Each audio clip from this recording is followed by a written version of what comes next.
On behalf of the panel on constitutional affairs, I would like to thank the 38 deputations and individuals attending our meeting today on the third report of the Hong Kong Special Administrative Region in the light of the International Covenant on Civil and Political Rights, ICCPR.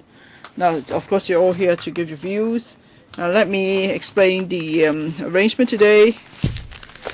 First of all, we'll invite the deputations and individuals to speak, 3 minutes each. And when you hear the bell ring, please wrap up your discussion, your points. Or for some individuals or deputations, if you have not submitted any submissions, please give us your submission after the meeting if possible.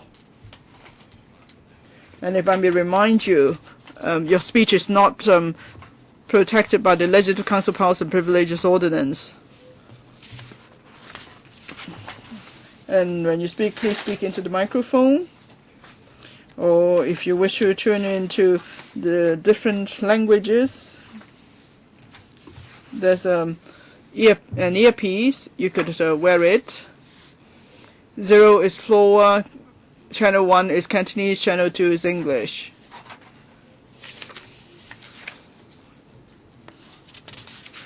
And after the deputations and individuals have spoken, then we will allow members a chance to ask questions. And after that, I will invite the Undersecretary for Constitution and Mainland Affairs, Mr. Lau Kong-wah, who is present here, to give an overall response. So that's more or less the arrangement today. Apart from Mr. Lau Kong-wah from the administration, we also have Mr. Gordon Leung, Deputy Secretary for Constitution and Mainland Affairs, Mr. Cheung Toi-ching, Principal Assistant Secretary for Constitutional and Mainland Affairs, Mr. Godfrey Ken, Senior Assistant Solicitor General, Department of Justice, Mr. Billy Wu, Principal Assistant Secretary of Security Bureau, Mrs. Millie Ng, Principal Assistant Secretary of the Security Bureau, and Mr. Ronald Chan, Political Assistant to Secretary for Constitutional and Mainland Affairs, and Mr. Stephen Yip, Principal Assistant Secretary of the Education Bureau. Thank you. Okay, let's start. First, Mr. Law Yok Kai. Thank you, Mr. Chairman. The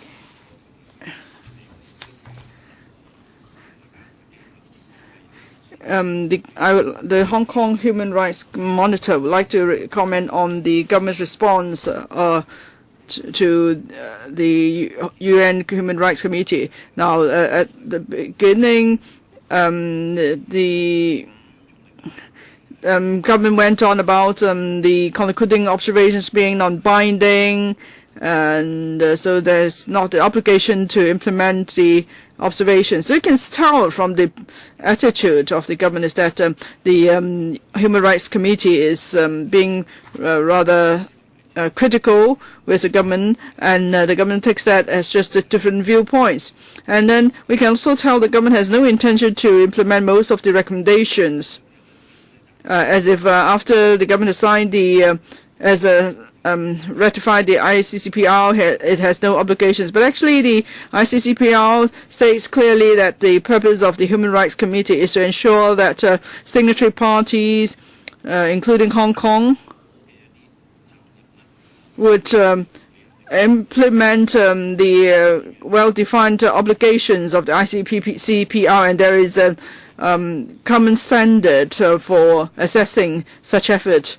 And then observations given to promote the implementation of the ICCPR. But if that's the attitude of the Hong Kong SAR government, we can't really expect it to fulfill any of its obligations in relation to human rights. And they put it as if it is the ICCPR is open to interpretation. And then there's really nothing in the ICCPR that needs to be implemented, and there is no standard go by. Well, if that's the case, it makes no difference whether we sign the ICCPR or not. Well, let's not try to make it a Hong Kong style or China style ICCPR. Let's forget about sophistry. Do not bring sophistry to the international level. That will only bring shame to Hong Kong.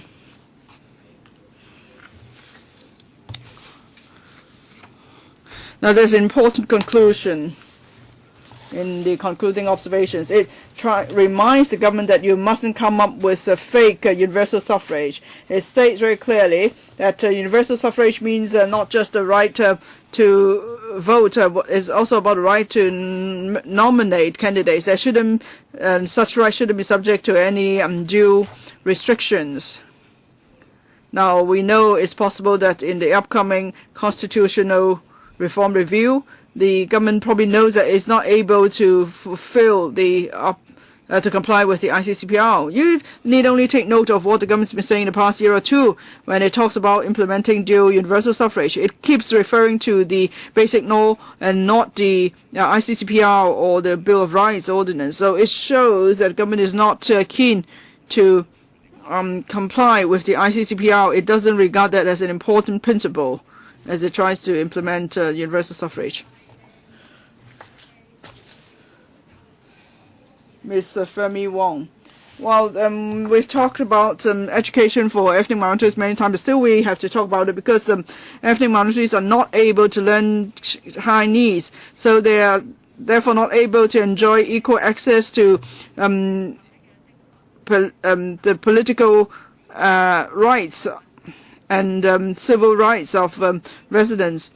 Now, when the government was asked whether there were any ethnic minorities on the, say, Legislative Council, Executive Council, the government said it didn't have figures, but actually the figure is 0. And then in 1996, the committee report about eliminating racial discrimination, and the government was asked to tackle the issue. The government, the delegation admitted they experienced difficulties. But from the government's response, we can tell the government is being shameless. It's the answer is not does not reflect the reality.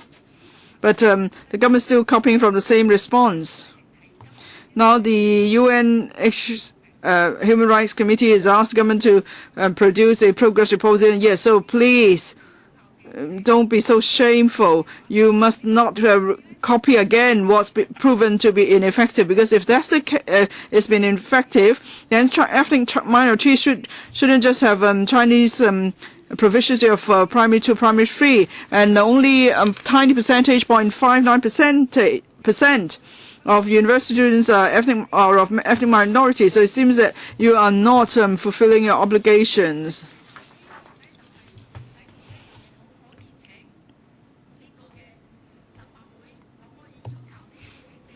Can we ask the LegCo to demand the Chief Secretary for Administration so that she would direct the EOC to do a survey whether there's any discrimination at the primary school level against ethnic minorities. If you have done an investigation, a survey, or investigation and found that's not the case, then we would accept it. But now the truth is there is discrimination at the primary school level. You know, the Education Bureau would not do anything until it's been compelled to. So Lau Kong-wah, CMAB is of course responsible for racial policy and about racial integration. So can you not direct the EOC chairman to start the investigation at once? So we want to see what kind of discrimination is being practiced against ethnic minorities at primary schools and by the Education Bureau. And we want substantive equality, not just superficial equality, as mentioned in the UNHRC report. Next, Ms.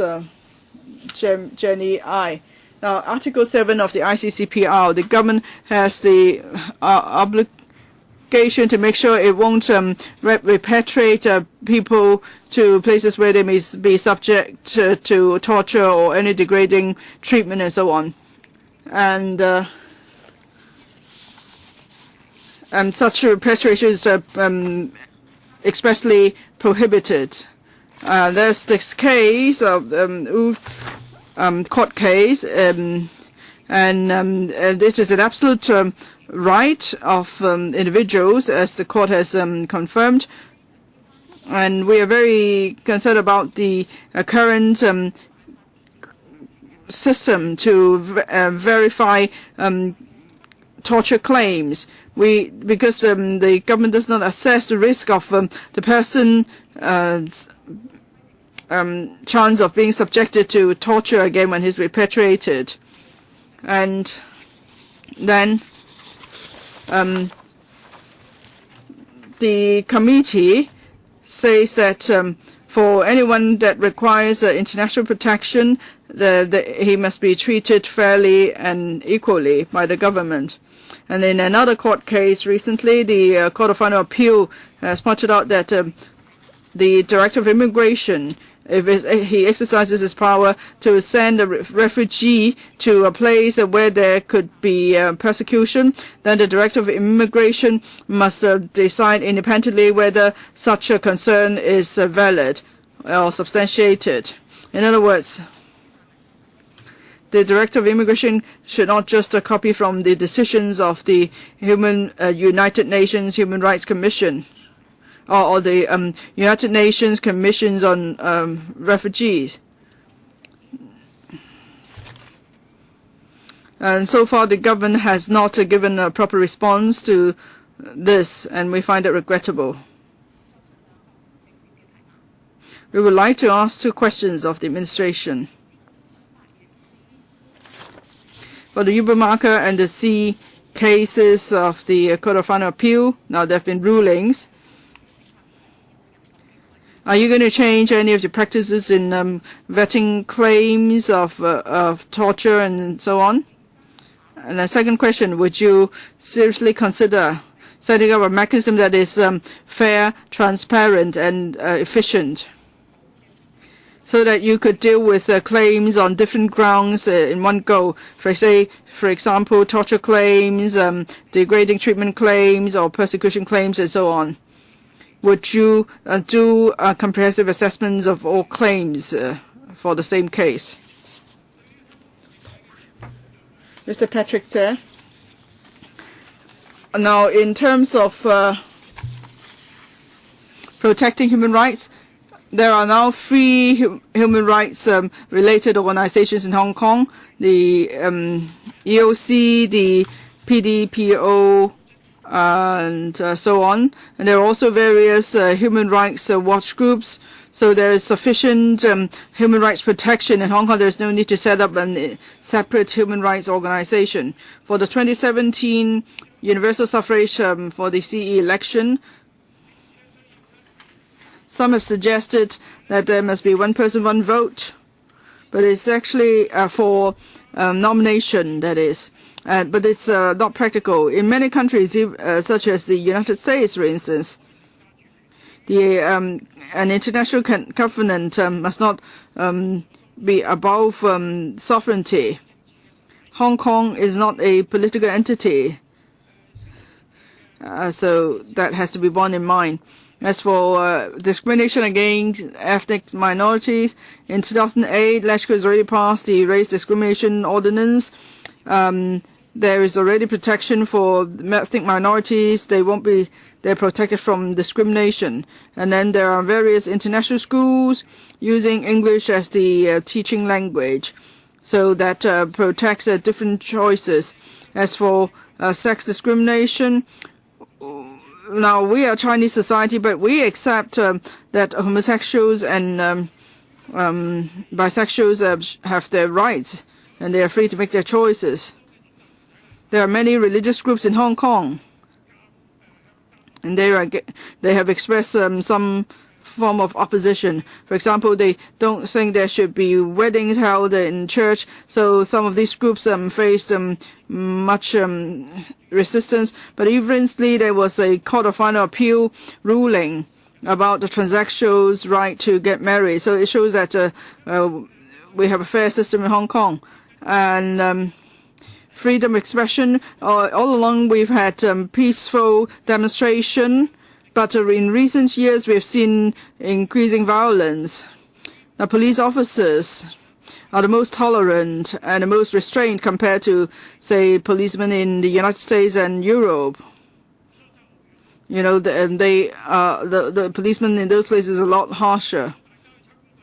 And the management by the Correctional Services Department, if you've been to any penal institutions managed by the Correctional Services Department, you know that the sanitary condition is much improved. Everything has been much improved. Now, the death may be found in prison. Maybe those people involved are very old or whatever, but then certainly the court will determine the causes. Next, Ms. Elizabeth Chair Wong. When the ICCPR was first drawn up, they were targeted at a certain nation or a certain race. But Hong Kong is just a small city on the Chinese territory, and under the one country, two systems, the HRC should give more room for Hong Kong and more understanding to Hong Kong, because above Hong Kong there is one country. Now, for the election of LegCo, whatever Hong Kong proposes, it must be endorsed by the state or the nation. So if the HRC asks Hong Kong to blindly follow the international standards, that won't help Hong Kong. Now, I was born and bred in Hong Kong. I've never felt that my rights have been infringed upon, and conversely, I think I lead a very happy and free life in Hong Kong. But then I don't know when this feeling has been eroded. Hong Kong has become a city for protests, and the situation is deteriorating, and people were the protesters were sitting on the streets, blocking traffic and blocking public access, and people were trapped in cars for several hours. At this time, the public can only pin their hopes on the police to remove the protesters and to restore order to everything. I think those people blocking the streets, only they will complain that the police have used excessive force, and the ordinary members of the public would hope that the government can maintain order for us. Now, if the HRC can just listens to one side of views and saying that the police is using excessive force, then that is not fair. Also, I am surprised to hear that HRC suggests that Hong Kong should not live in with the foreign domestic helpers should not live in with their employers, and then they should do away with the 2-week away rule for DH. Now, if that is going to be relaxed, then many people from Southeast Asia will flock to Hong Kong to find jobs, and then there will be conflicts between Hong Kong people and foreign domestic helpers, and then that would not be good to Hong Kong. Now, Hong Kong is seeing hiking costs in rental and food and traveling and so on. And now, if the employers don't shoulder the financial burden on this aspect for them, then they would not have much to save on and then send back to their hometown. So I don't think the HRC has understood Hong Kong people's feelings in making their suggestions. Next, Mr. Chin Chi-yong, I speak on the Association of Hong Kong Professionals. I think the report has undermined the spirit of the common law. I think there are enough human rights. The human rights. I don't think the SI should translate what he said. Well, because of SI service, please use either English or Chinese. Okay. In Hong Kong, in the world, people do things just to show the value of existence. I would be looking at this report with sort of a peace of mind. The MPC is not right for the it's right for the MPC to interpret the basic law, and then the Court of Appeal judge said that we shouldn't ignore the existence of the basic law. We have to accept the fact that Hong Kong is part of China.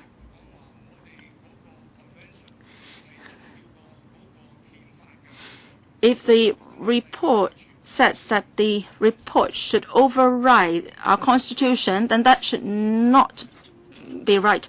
Chairman, would you be handling this?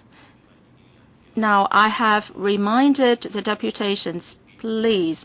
I know that we speak in a cocktail mode in Hong Kong, many people, but then I would ask the deputations to stick to one language as much as possible.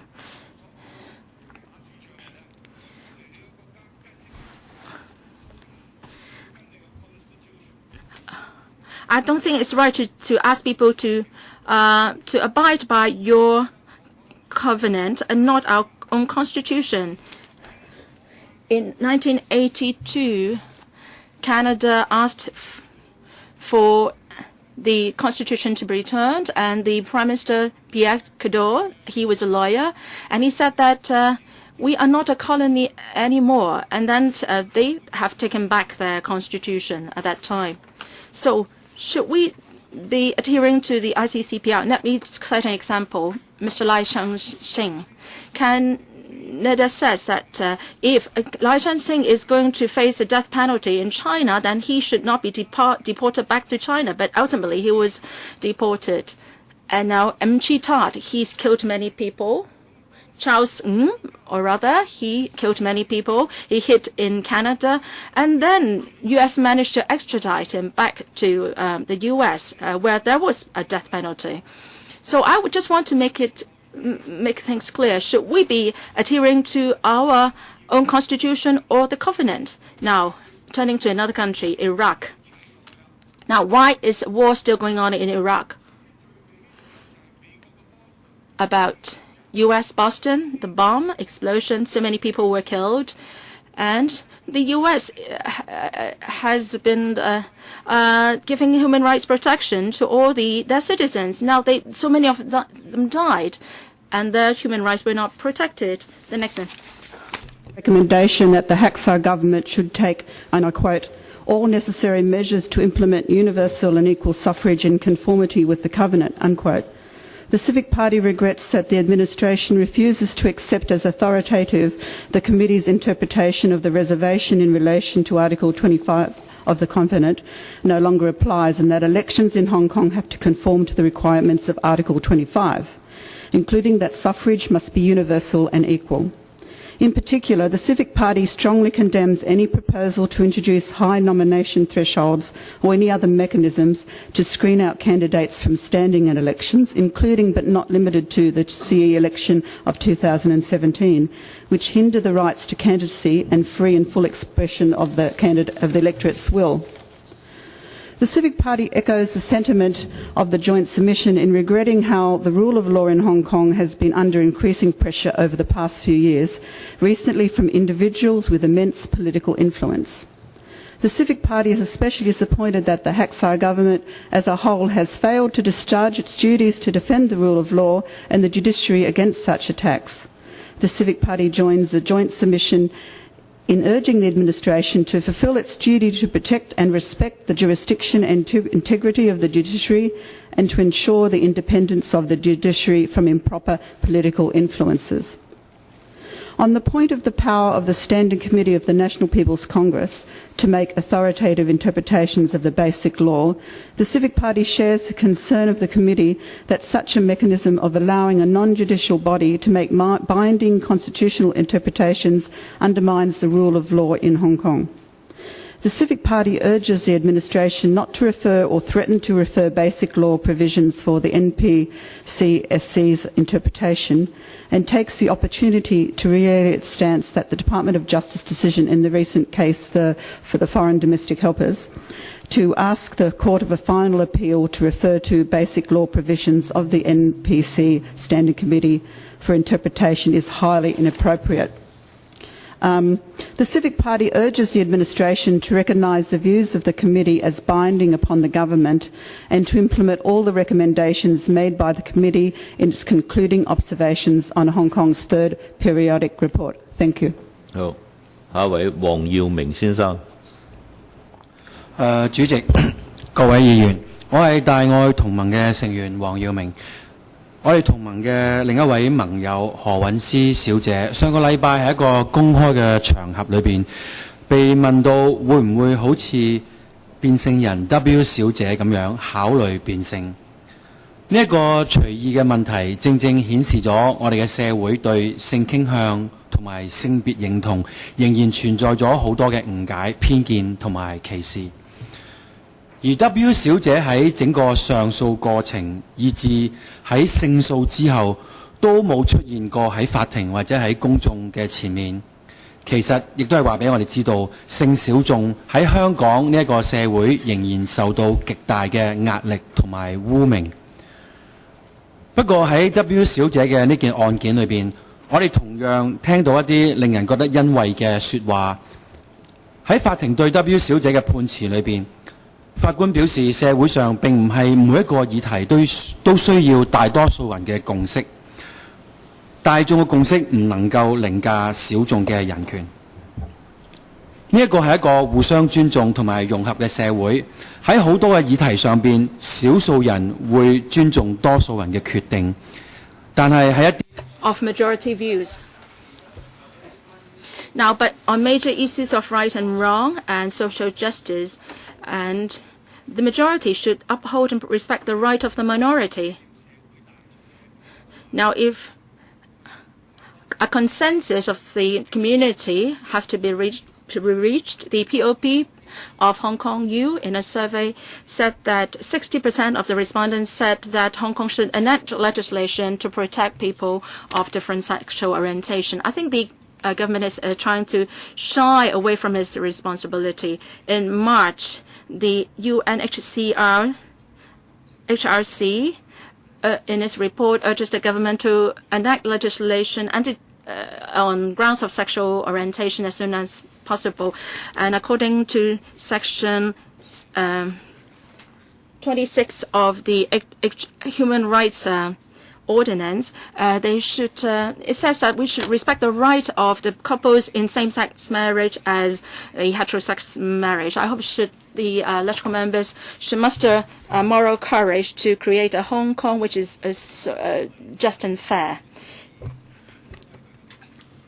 呢個反性傾向歧視立法咧，首先 Mr. Brian Leung, I'm also from the Big Love Alliance. Recently, there's some scholar with religious background. He proposed that age, religious discrimination and sex discrimination should also be brought under an equal opportunities ordinance. It's like something two in one product, three in one product, like shampoo, conditioner, whatever. It probably doesn't work very well.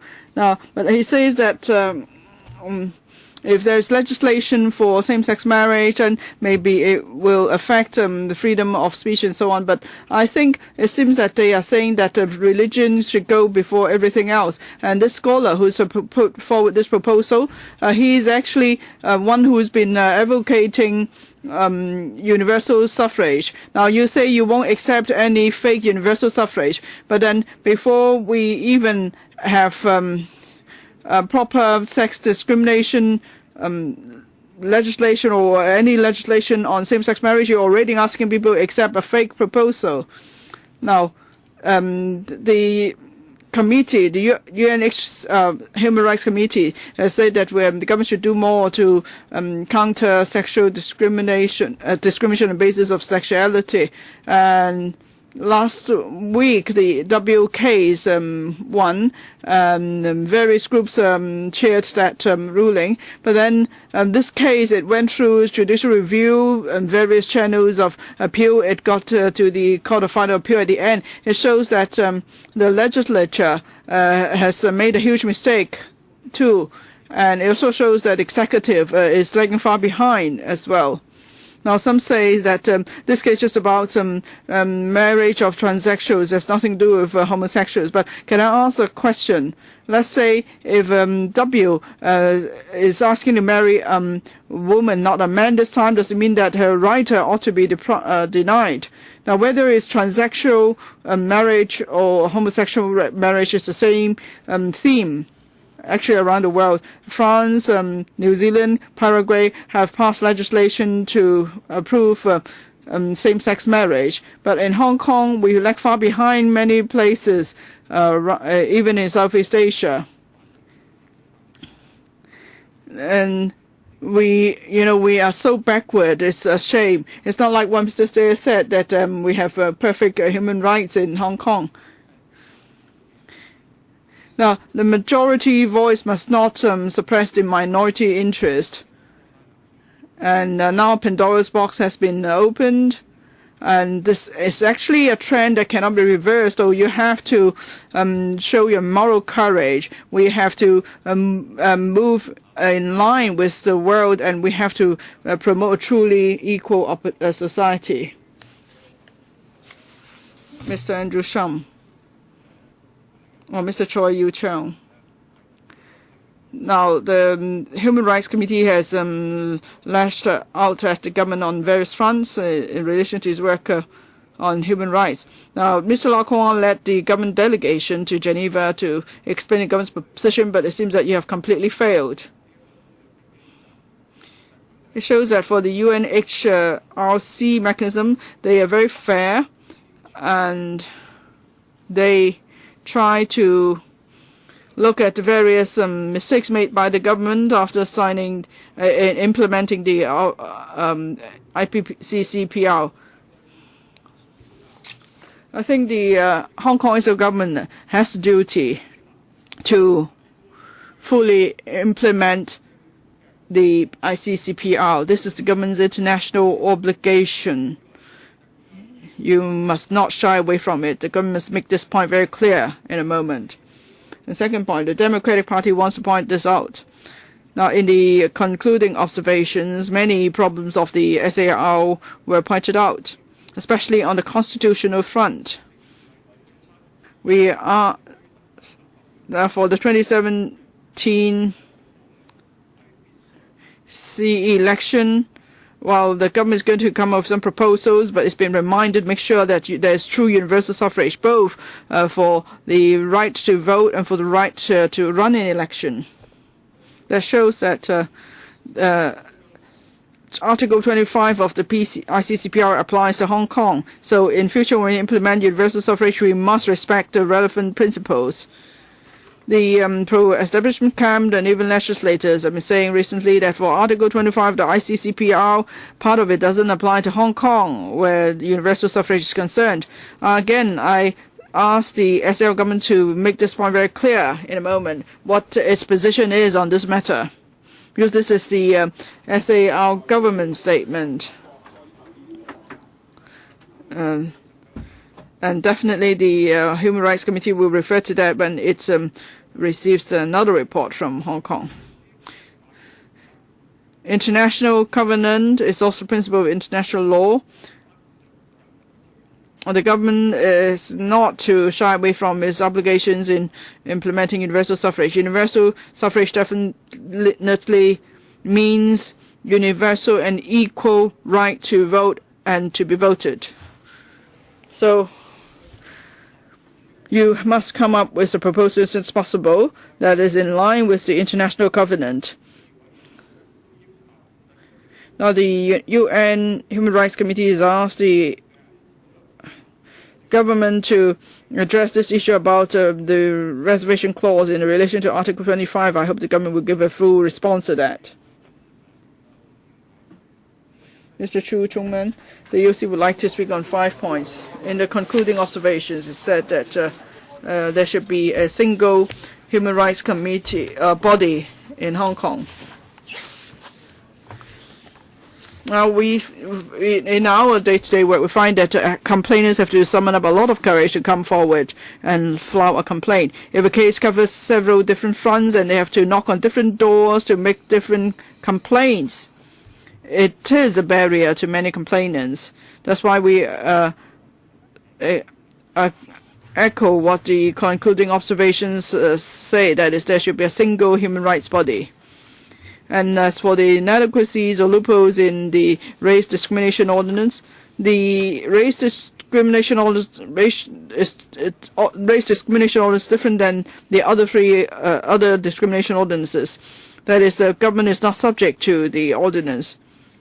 It just says that for all the provisions of the race discrimination ordinance, they apply to the government. So there is this inadequacy, and what problems emerge from that.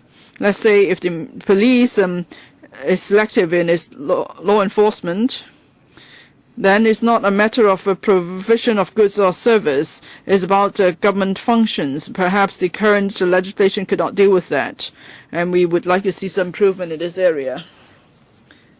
Third point, Ms. Wong mentioned that is the issue of ethnic minorities learning Chinese is also a matter close to heart to the EOC. It's true, currently there is not a mechanism for ethnic minorities to learn proper Chinese. They couldn't get into university or they couldn't get good jobs. The EOC would say it is important for there to be early integration. 15-year free education, we're just starting to talk about it, but then they are denied an opportunity between the age of 3 and 6, and so they lag behind. And many here have just talked about legislating for sexual orientation. There ought to be some legal protection in this respect. The EOC did a study last year. We published a report at the beginning of this year of 1,400 interviewed. 43% believe there's a rather serious problem of discrimination on the grounds of sexual orientation. So we believe the government should do a public consultation soon on legislation, on the relevant legislation. A committee has just been set up to review the mental health ordinance. Is expected to produce a report in a year, so that we could have a policy on mental health in Hong Kong. But we know that the service users are not included in the committee. I hope the government will be able to listen to the views of the stakeholders that they should brought into the committee. Thank you.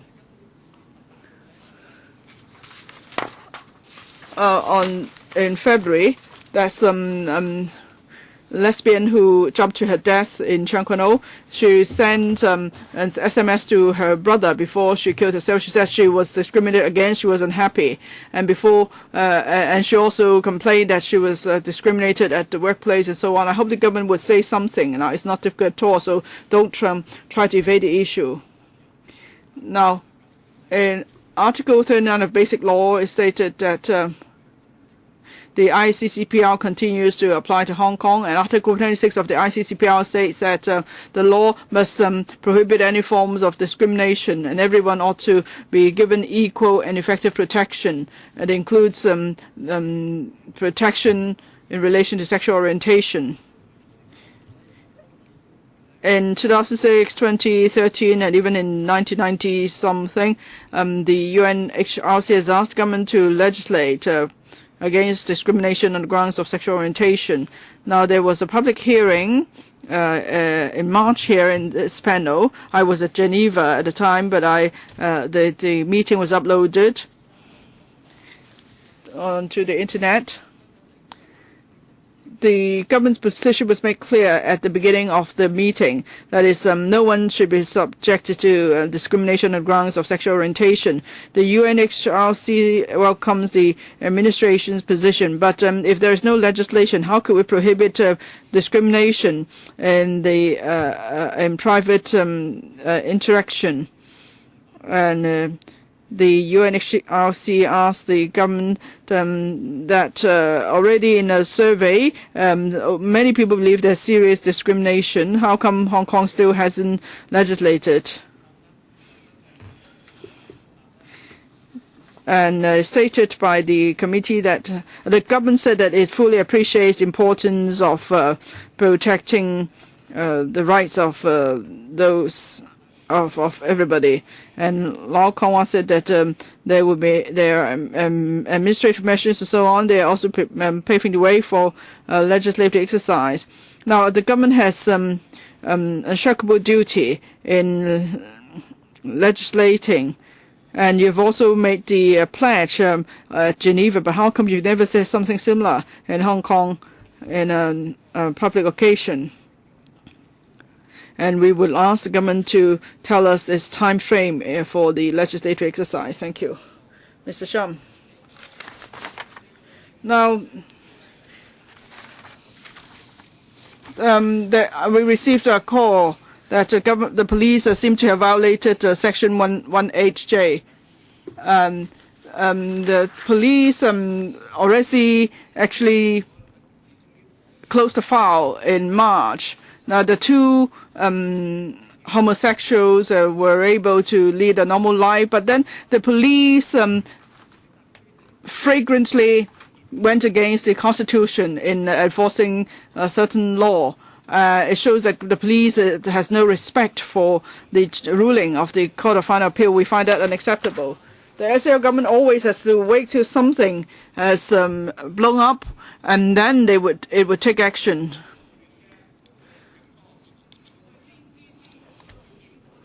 Why can't the government take the lead and take the initiative to bring about improvement before something happens? Now, we want to make sure that SAO government would protect the rights of homosexuals in line with the ICCPR obligations. So we propose that Section 118 of the Crimes Ordinance be revised, and also Section 124. Now, Section 118C, buggery could attract life imprisonment. And in another section, sexual intercourse with a girl under the age of 16, the imprisonment term is just 5 years at most. How come the imprisonment term could be so different? So in the case of buggery, because of the much higher penalty, the case would be heard at the High Court. But for unlawful sexual intercourse with a girl under the age of 16, it's only the District Court that deals with the case. So I think we need to review that. As for Section 118D, there's an age barrier, age threshold. Now, it's agreed that the age should be set at 16, whether it's unlawful sexual intercourse with young girl aged under 16 is 16, and buggery is age 16. But the buggery with a girl, the age limit is 21. How come there's no consistency? And because in any case, this section is ruled to be unconstitutional. The police shouldn't enforce law, but it has. And wrong information is being provided to the public too. Now, would that undermine the right to know of the homosexual groups about their rights in relation to sexual acts? Now, when would the government revise the legislation? You must give a time frame, first point. Second point, we want the DOJ to give figures. How many such cases have been dealt with, and what are the different penalties? And third point, the police, how many people have they arrested under the age of 21 or 16 against the Constitution? And we've asked the same question, how come the figures do not provide it? Ms. Zhang, transgender group in the CSD. If for transgender people in prison, they don't have to have their haircut if they show their gender identity. But then, according to our group's information, the CSD has never received such requests. But the transgender gender inmates have all their hair cut, and they have actually told them their identity to the CSD officers. And the CSD officers are all male, and the inmates, transgender inmate, feel insulted. And also they asked for to take some female hormones, but their requests have been rejected. But then the CSD officers know that they know that their transgender identity, and they cut their hair off to that or the style of a man. Then that's very disappointing. And then the CSD find that the inmates have no penis, and they feel the inmates feel very insulted, and they bump their heads, bang their heads against the wall. And I think this is a blatant infringement of Article 10(1) of ICCPR. Article 7 says that the inmates should not be treated with insult. Now, transgender group people do have their own dignity, and cutting their hair off is an insult to their dignity, and that goes against the ICCPR. And the ICCPR says that people should be treated with dignity. and the inmates have been treated in the most wicked way, and the transgender group's identity have not been acknowledged and recognized by the CSD officers. And I think the administration has the duty to safeguard the rights of transgender inmates. And I hope that the CSD can respond to these several questions of mine. First is, how many transgender people have female characteristics when they were arrested? How many have been arrested, and how many have taken in hormones, and how many people have their hair cut off, and how many people have asked for hormone supplement, but then their requests have been declined? Now, how many people have requested for hormone supplement and their requests have been rejected? And the CSD has replied us to an email, and the information they give is not in line with what the real picture is. I think they are treating the transgender inmates in a wicked way. And all these questions have been raised before at the meetings, and there has never been any response from the administration. Next one, Women Coalition of HKSAR. We are, I guess, a lesbian group. We hope that the administration can enact legislation on grounds of sexual orientation as soon as possible. And the administration has been saying that more public education is needed. Now, I want to talk about education today. Now, there has been a lot of misunderstanding about sexual orientation. I hope that the government can do more public education on that front. And one concept very common is reverse discrimination. A lot of religious people say that if there is legislation on grounds of sexual orientation, then the homosexual acts would not be deemed as sins. But then now people, employers can be charged for dismissing people on grounds of sexual orientation, and a lot of religious people were saying that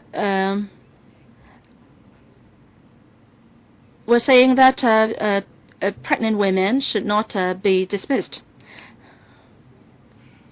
And religious groups also said that if there is legislation, then they would not be able to tell their children that people with homosexual acts are sins. Now in Hong Kong, actually, we are free to eat pork or beef, but a lot of people don't eat pork or beef. But then a lot of religious people would teach their children that they should not eat pork or beef. If an analogy is to be made, then we can see that the problem of reverse discrimination is very serious in Hong Kong. We hope that the administration can immediately do public education to dispel that kind of misunderstanding. I don't want to use my 3 minutes every time in the LegCo to talk about examples. I hope that the administration can allow me to talk to the relevant officers in detail our thinking on reverse discrimination and our experience with it, so that the administration can do more public education and to dispel misunderstanding in that regard. So I would also want to talk about this. Many of you are members here, are directly elected members, and you have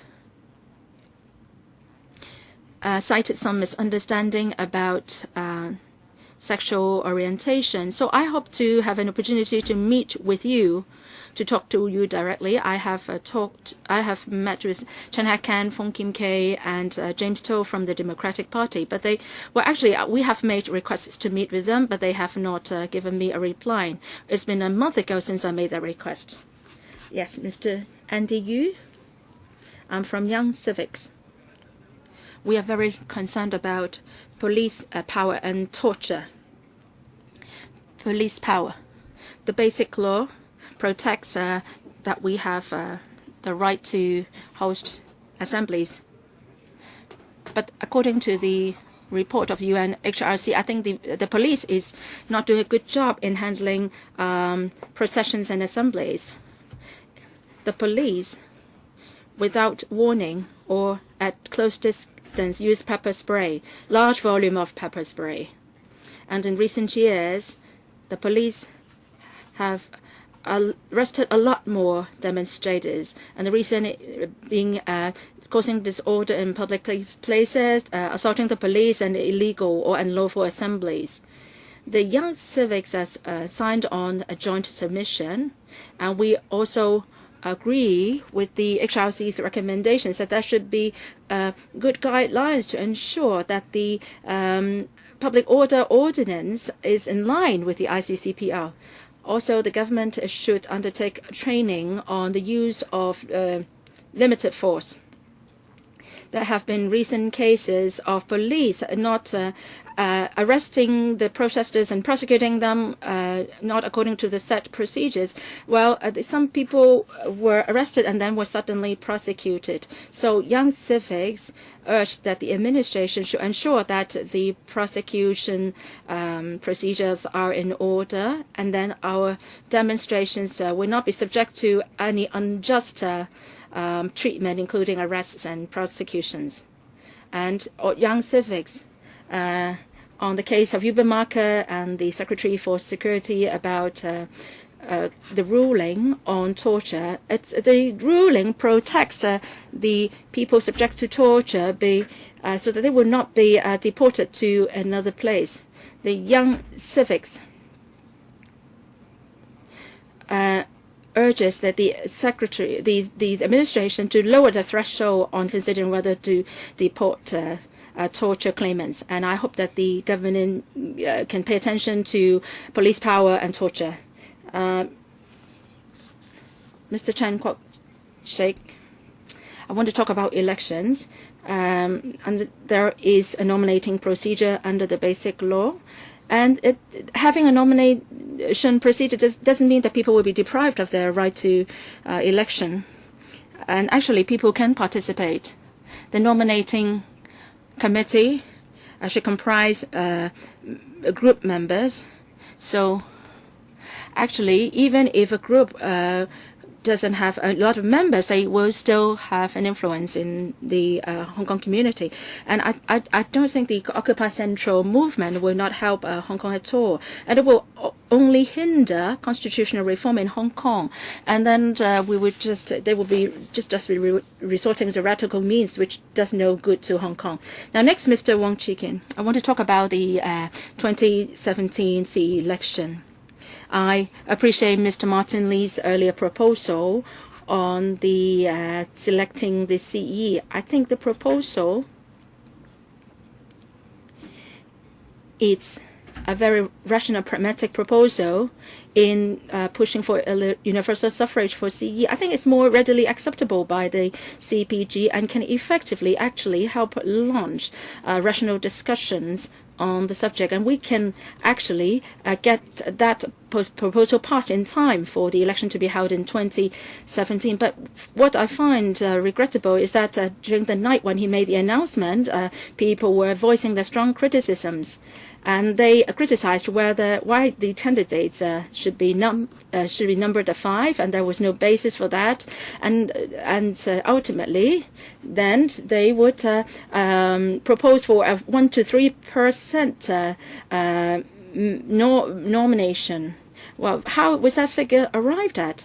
Now, if LegCo members wanted to show the value of existence, and each of them proposed their own proposal or suggestion, so it would take a very long time before we can get the CPG to agree to our proposal. Now, the Alliance for True Democracy has also made another proposal, and I think we should not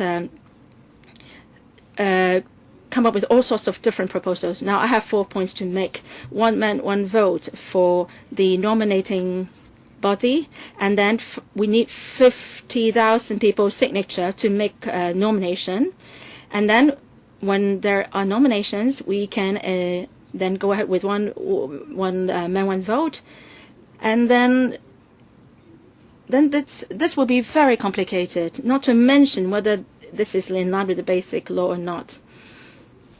I think we should simplify the matter. Second, now if we are to have 50,000 signatures for a nomination, then that's overlapping the functions of the nominating committee. Now, if a person is popular, he should have already gathered enough votes from the nominating committee. If he doesn't do that, he can't do that, then that casts doubts on the representativeness of the nominating committee. Then we should consider how to compose the nominating committee, and we should not, in fact, resort to another method of nomination. Third, now, I agree that if a candidate doesn't have a majority vote or over half of the votes, then that we could go down to the second round of election. Now, fourth, I think it's just rational that the CE candidate should not be confronting the central government. I think it's a rational or reasonable requirement of the CE candidate. Lastly, I hope that stakeholders can be accommodating on each other on minor details and don't argue too long or anymore. Next one, Mr. Tony To. The UNHRC mentioned about 17 universal suffrage for CE.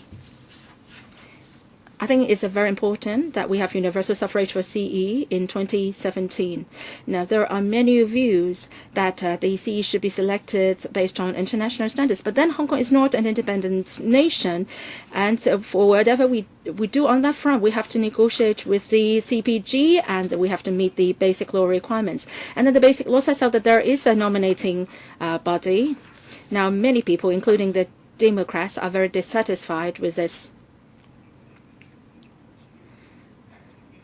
Is it the case that you oppose everything that doesn't go your way and you won't give an inch in? And I think politics is an art of compromise. Why can't they negotiate with the CPG and come up with a proposal based on the common good? Now, actually, in 2012, LegCo supersedes proposals. That was a very good example. At that time, the Democratic Party negotiated with the CPG, and then that drove Hong Kong's political development a big stride forward. But then, because they were criticized so strongly, so that the Democratic Party didn't want to negotiate with the CPG anymore. I think a lot of the political figures in Hong Kong are not very politically mature.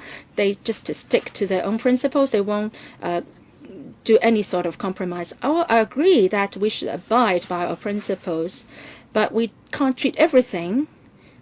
We can't ask the other side to adhere fully to your own principles, or to go by your own principles. If you don't compromise, then we would only get stuck in the rut for our political or constitutional reforms. Now, Mr. Martin Lee's proposal is a very pragmatic one, and that we can easily get a consensus on that proposal by both the Pan Democrats and the CPG. But then the proposal was heavily criticized, and then Mr. Martin Lee apologized for this so-called mistake he made later.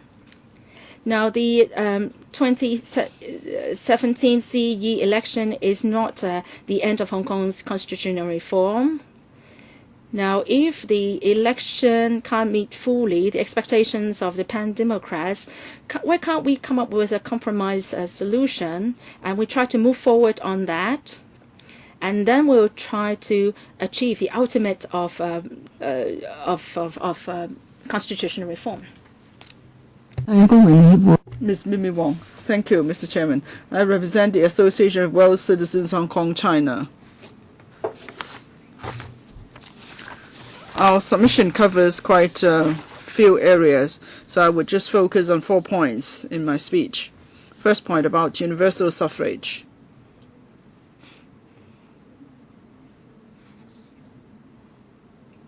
Within the framework of the basic law, definitely we should be able to come up with a proposal that the Central People's Government accepts.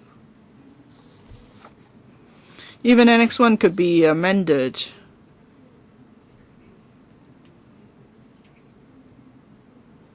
We believe our association is considered amending Annex 1. There are two possibilities. One probable way is that for the 4 sectors, now they don't cover everybody, so we could add another sector that is not covered by any of the existing 4 sectors. Everybody else will be put in that 5th sector. So all voters in Hong Kong could be grouped under the 5th sector, and then we have 5 sectors to form the election committee. And then this election committee would be a lot more representative, and it would have much improved legitimacy. A second alternative is that we do away with the 4 sectors. We group voters in Hong Kong into 4 age groups. And within each age group, voters will vote among themselves, members to join the election committee. We believe that is still in line with the provisions of the Basic Law. So it will still be an election committee returned by the people of Hong Kong, and then they will vote for the CE. Now, it's about the CE election. That person ought to be answerable to Hong Kong as well as the Central People's Government. Now, if that's the case, it's not possible that he won't love Hong Kong or he won't love the country. So that fear may be unnecessary, because if he's put in charge, of course he won't go against anybody. So I don't think we need to be too worried about that. That's on election. Second point. On the absence of an independent human rights body in Hong Kong, the 3 existing organizations are rather fragmented in terms of the functions, and there are some areas that are not covered by any of these 3 organizations. So we propose to expand the powers of the EOC. It shouldn't just look at the 4 pieces of legislation, because the scope is too narrow. Your time is up. You have a very detailed written submission in any case. Next to Mr. Annie Lee. Thank you. Some just suggested in Hong Kong we have many international schools. They teach in English. Ethnic minorities could then study in these schools. Therefore, for ethnic minority students, their rights are protected. Now, I hope these people would take a good look at the situation of the ethnic minorities before they speak in a place like the LegCo. Some ethnic minority students may get grade A at GCSE, but even if they want to be a delivery worker, they are asked to leave because they couldn't read Chinese delivery orders. And others who won many awards in international competitions, they do very well in school, but then they never get a chance to learn Chinese in primary and secondary schools, so they had trouble finding jobs. The Human Rights Committee was concerned that Hong Kong doesn't have a formal policy to teach Chinese as a second language. That shows that we shouldn't just repeat what the Education Bureau has been saying. If we really want to have equal education, that is, students, regardless of their ethnic background or mother tongue, they can all study in the same condition. The CE is already undertaken in its election manifesto to implement a policy of teaching Chinese as a second language. So we hope the Education Bureau will implement the policy as soon as possible. There should be time frame, and there should be a budget for it. Within this year, when you submit a report to the UNHRC, you should give a detailed response on this. Another issue of concern to the Human Rights Committee, where the education of the ethnic minorities is concerned, is that the committee is concerned that the ethnic minority students could not be integrated into the mainstream.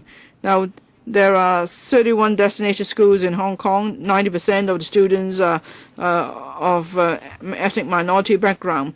Now, many of them spend a lot of time in school, so their life actually revolves around the school. How could they be integrated into the mainstream society?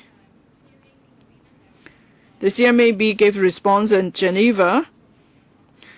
They said that it's the choice of parents of these ethnic minority students to send their children to these schools. And then in the concluding observations, the UNHRC expressed concern about the existence of these schools. Now, the government said that it's the choice of parents to send their children to such schools, but that's not in line with the human rights standard. So we asked the government to implement the policy of teaching Chinese as a second language as soon as possible. Thank you. Next, Mr. Yang Cheng-yin. Now, we are here to the panel because we want to claim our debt. Now, you've owed us a debt for over 30 years. That's democracy. The ICCPR has stated that everyone should have universal and equal suffrage to take part in general election, so that the wish of the people could be reflected in the election results, and then the government would be held accountable to the public. Now, we want to exercise this right. It's not because there's an international covenant requiring us to do it. It's because when the people have the power, then we could take equal part in public affairs, and then we could plan for our future. I said that we're here to claim a debt because in the 1980s, when we talked about the future of Hong Kong, the Central People's Government undertook to give to allow Hong Kong to practice democracy. In the 80s, Students' Union wrote to Zhao Ziyang to ask when we would have democracy. It's written in black and white in his reply that it's a matter of course for Hong Kong people to implement democracy. Now, the pro-established camp and CPG said that it's fine to have pre-election and it's still democracy, but we know it's not equality, it's not universal suffrage, it's not democracy.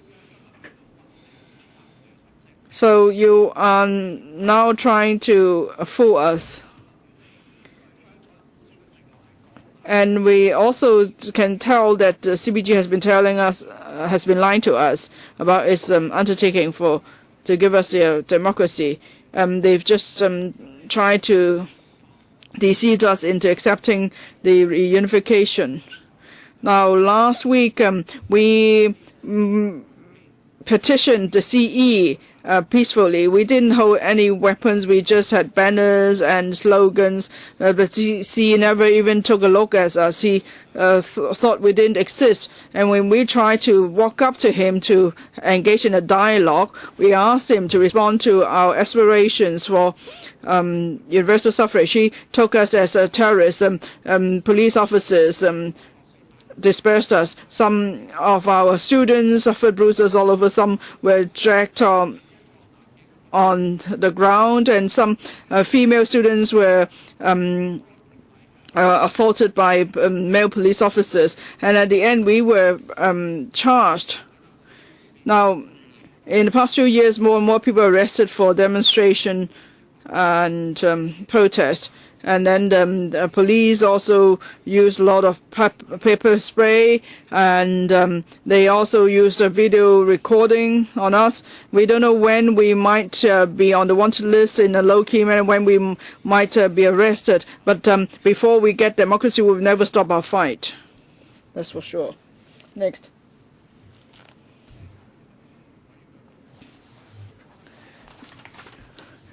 Now we see from the report that there are still a lot to be decided in terms of protection of human rights in Hong Kong. Now we have a notification system. That's a backward step there's notifications for assemblies and demonstration, and so that's a backward step. And the police wouldn't allow proper applications. So I think we should revise the public order ordinance again because we need to meet the human rights standards. Now, family reunion. Many Hong Kong mainland families could only be reunited after many years because of the existing legislation. There have been changes on the mainland. At the end, spouses could not apply to come to Hong Kong. It's the children who suffer. The IPCCPR says that children in a family ought to be given protection by the family. But then there is no support for such separated families. That's caused transgenerational poverty, and these children are kicked around. Now, so we should have long-term population policy, and there should be more support to Hong Kong mainland families.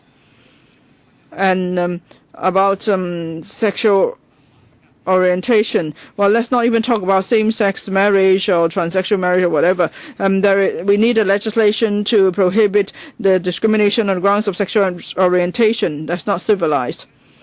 Now, the government says it urges the public to be accommodating to the sexual minorities, but how come the government keeps silent?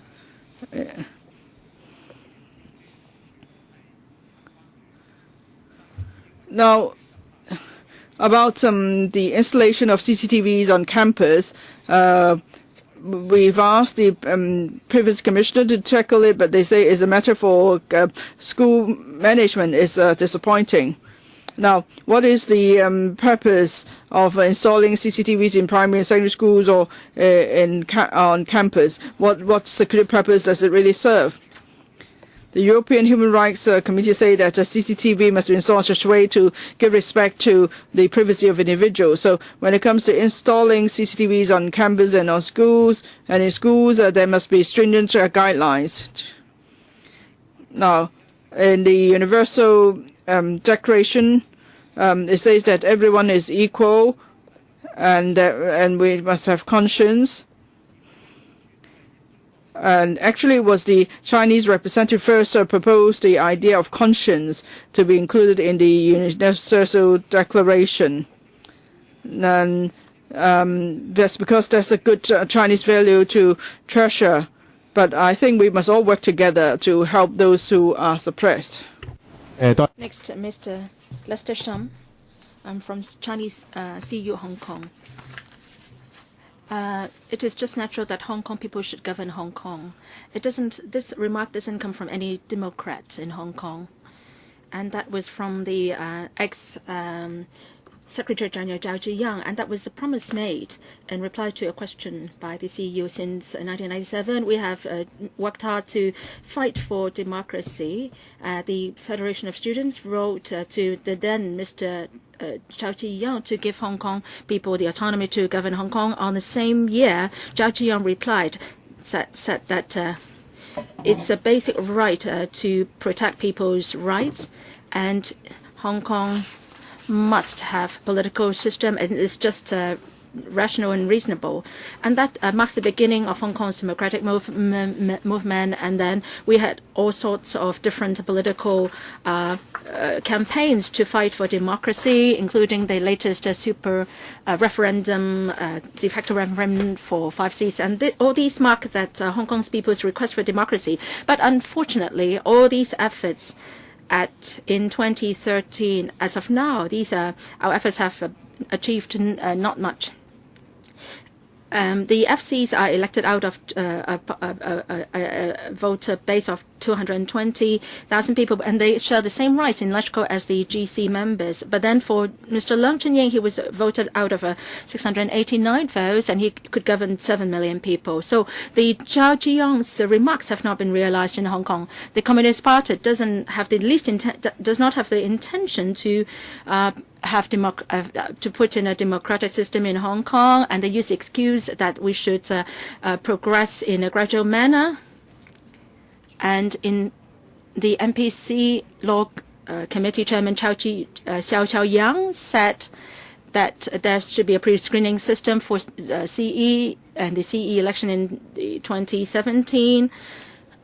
These are all ridiculous remarks, and then the policy addressed the CE. The CE shied away from the question of political reform, and no timetable, no public consultation, no timetable on public consultation. In the visit to characters early on, he shied away from us, the CE, and he was using the police used excessive force to deal with the students with no weapons on their hand, and all these show that this is a shameless government of the Communist Party, and then the Communist Party doesn't have the intention to put in a democratic system in Hong Kong. Now, political right and right to democracy is a basic right, and we hope that the government should come up with a dual universal suffrage as soon as possible. And this debt owed to us on democracy has been outstanding for 30 years, and when are you going to repay the debt? We will fight till the very end, the students.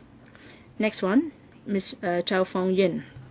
Thank you, Chairman. I'm from CUHK Human Rights Concern Group. The administration recently has proposed a new plan for reclamation, and it plans to carry out reclamation in 5 sites with good ecological value. And the site at Maliuso met with very strong opposition, and the CU students and the residents have a strong opposition on that. We think that the land shortage should not be addressed through reclamation. I think the problem can be addressed through change of land use. Now, for faculty and students of CUHK, if there is reclamation in Maliuso, then that is going to affect adversely the visual impact, the view of CUHK, and that has to do with the identity of CUHK, and that would do damage to the CU Hong Kong's identity.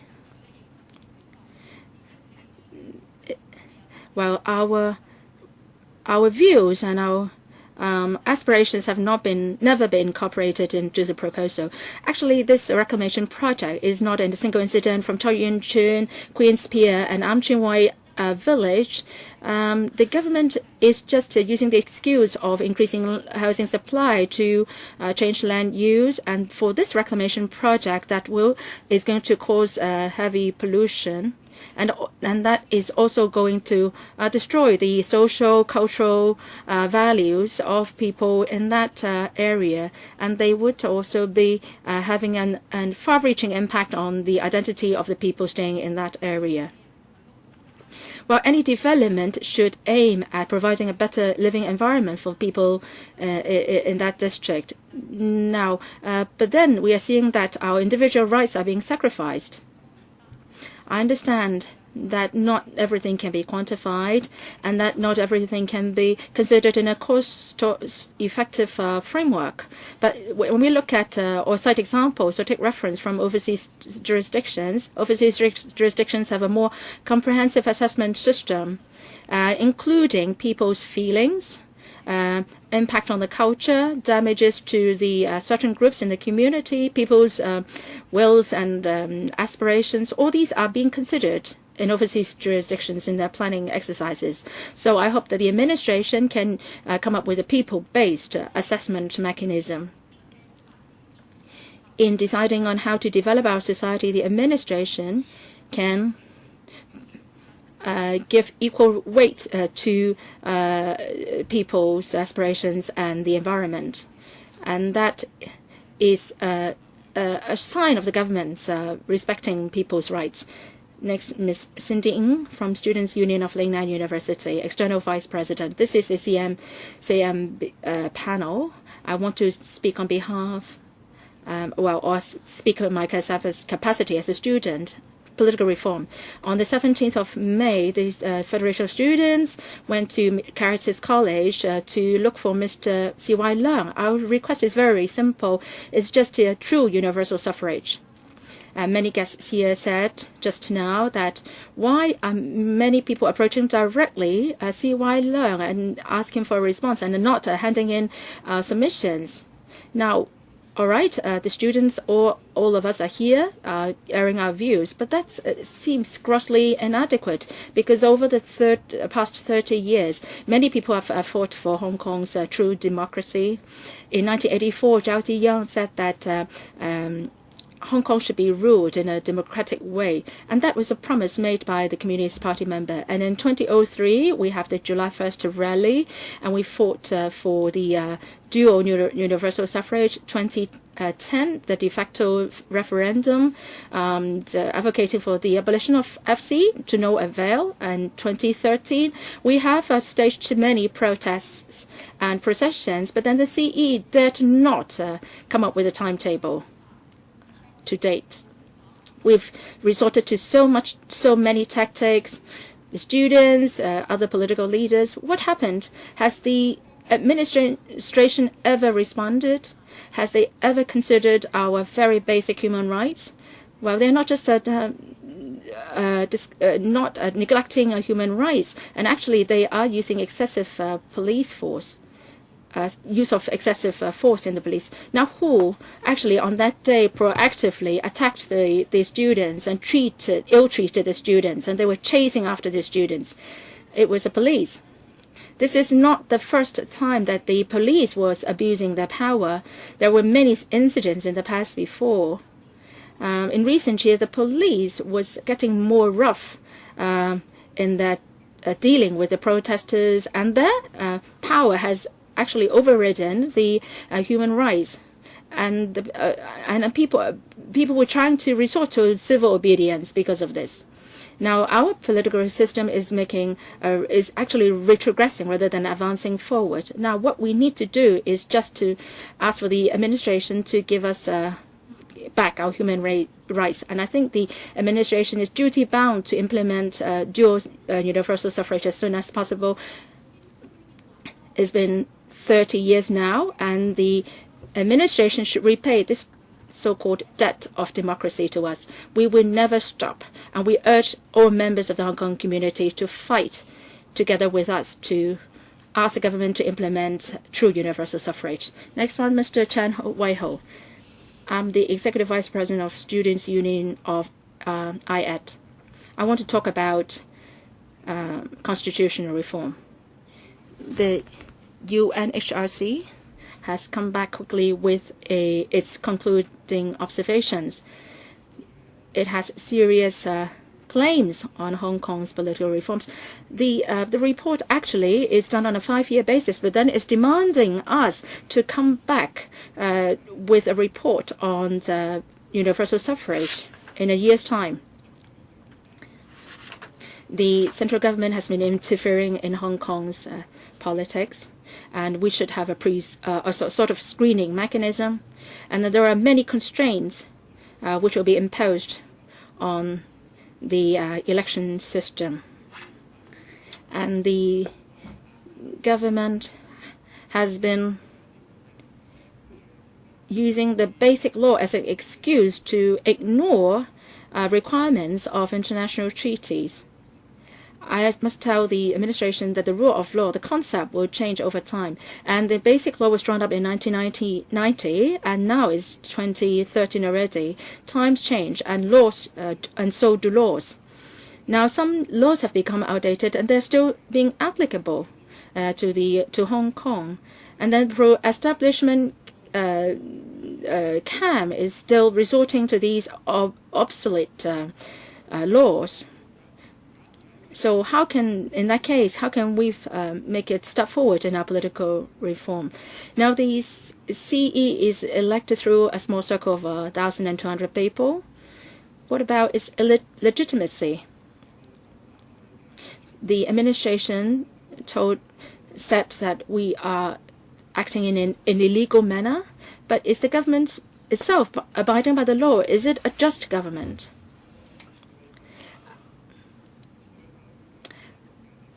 The ICCPR was signed a long time ago, and it was also mentioned in the basic law.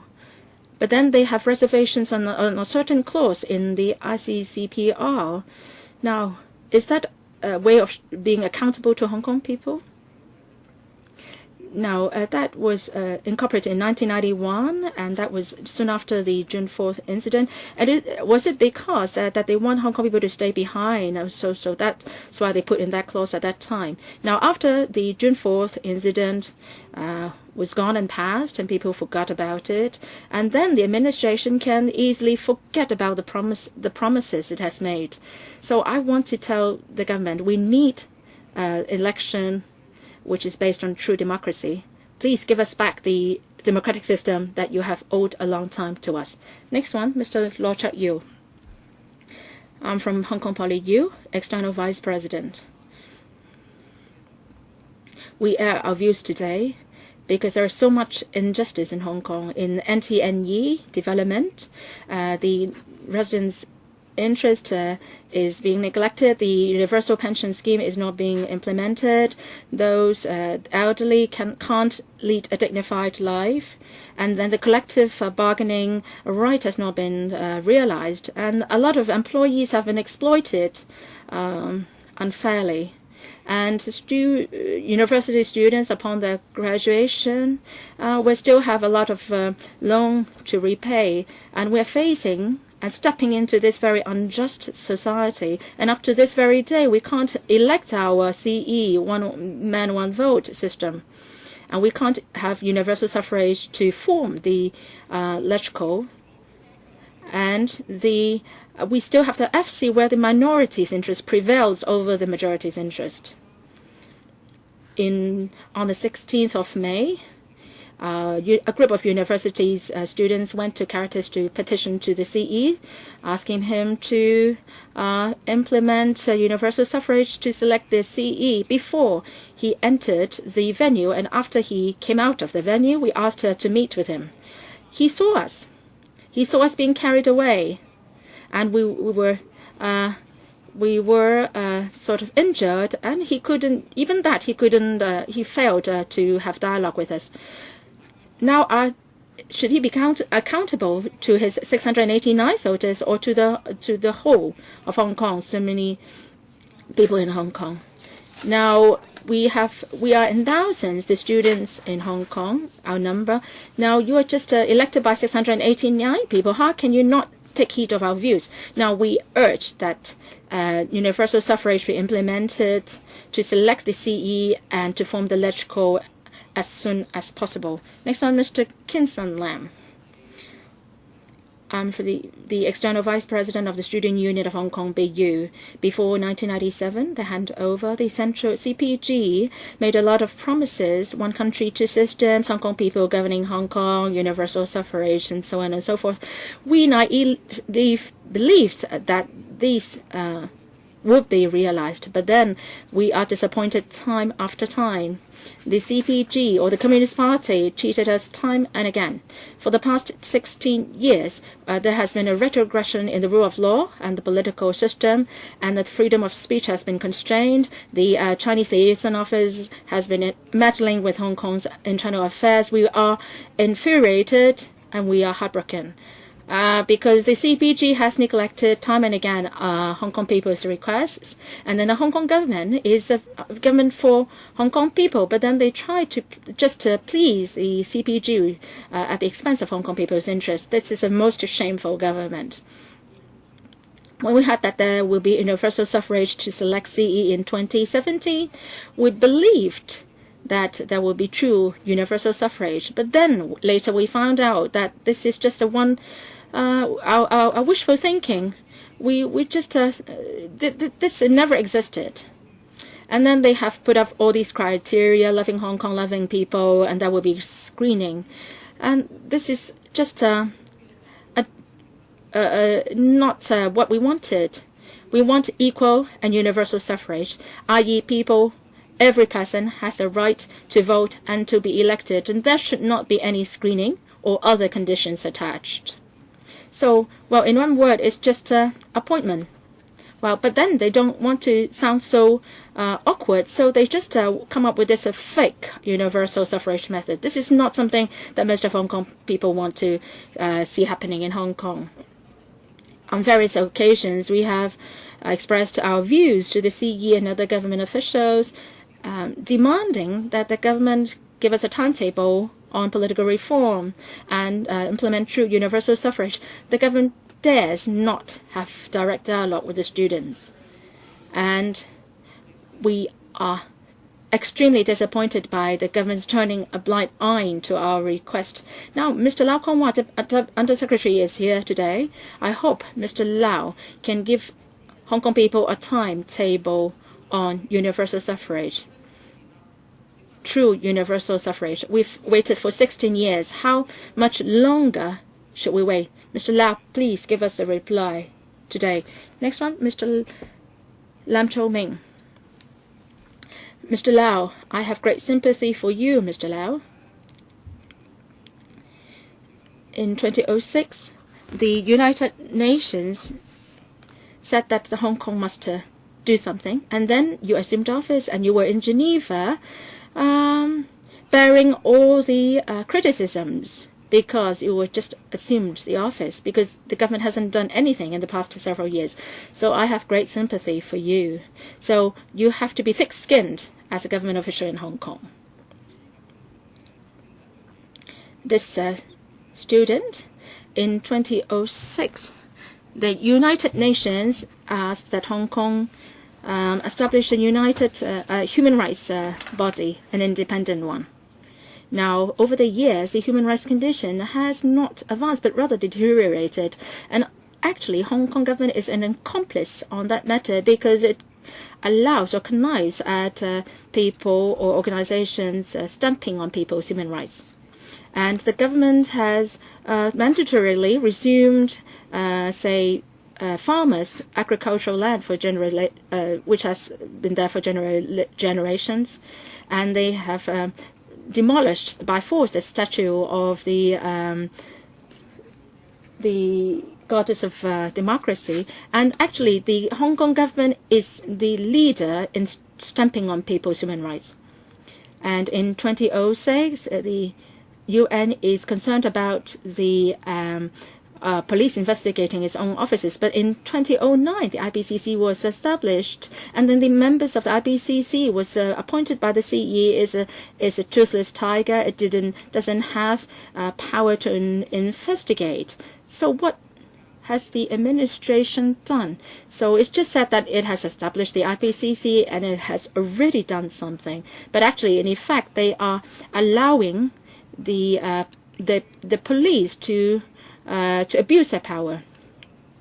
The police has also arrested social activists, and actually the administration is using the police to oppress the opposition.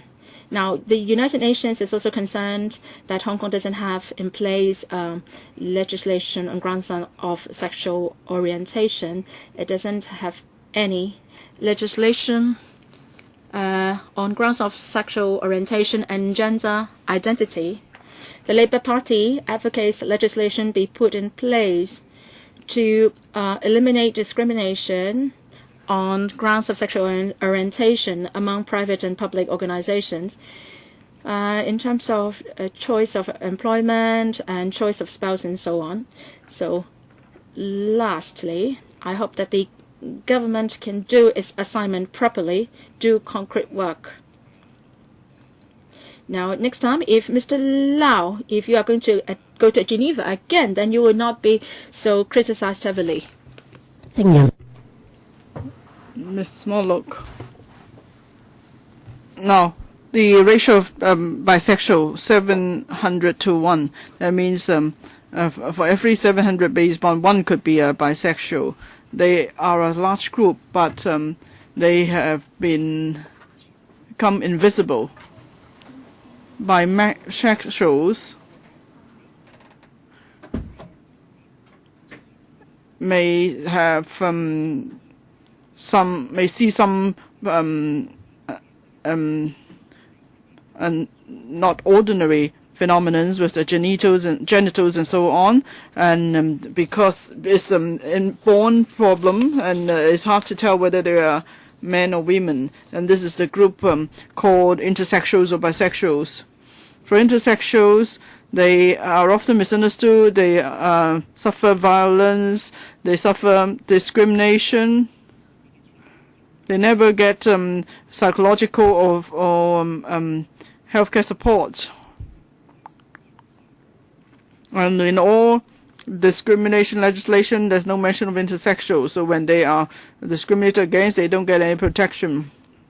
The healthcare system in Hong Kong is such that before bisexuals could decide on their own, the gender of the intersexuals is determined in the healthcare system, and there will be various surgery to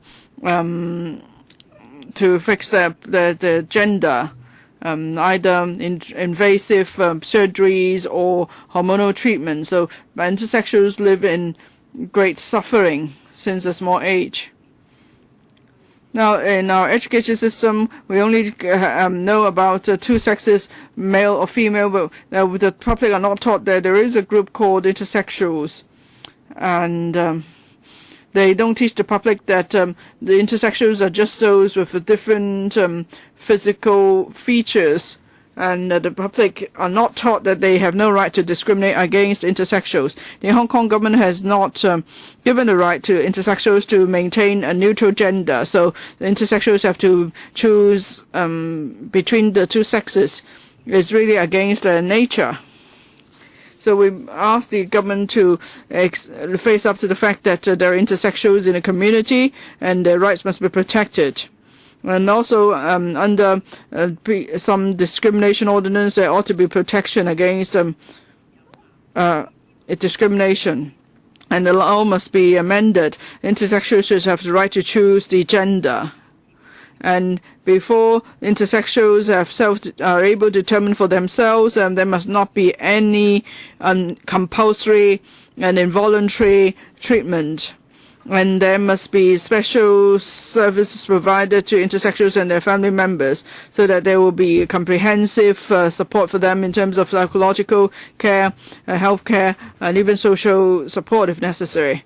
And there should be better public education so people know more about intersexuals in a correct way. Thank you.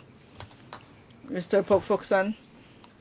I'm the Vice Chairman Internal of the Hong Kong Social Workers General Union. Now, I've been rather let down by the government in many of its tasks.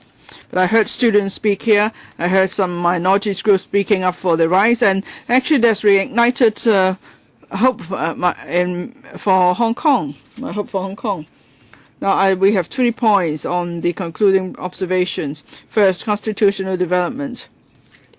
The Hong Kong government told the UN Human Rights Committee that for the 2017 C election and the 2020 LegCo election, there will be universal suffrage.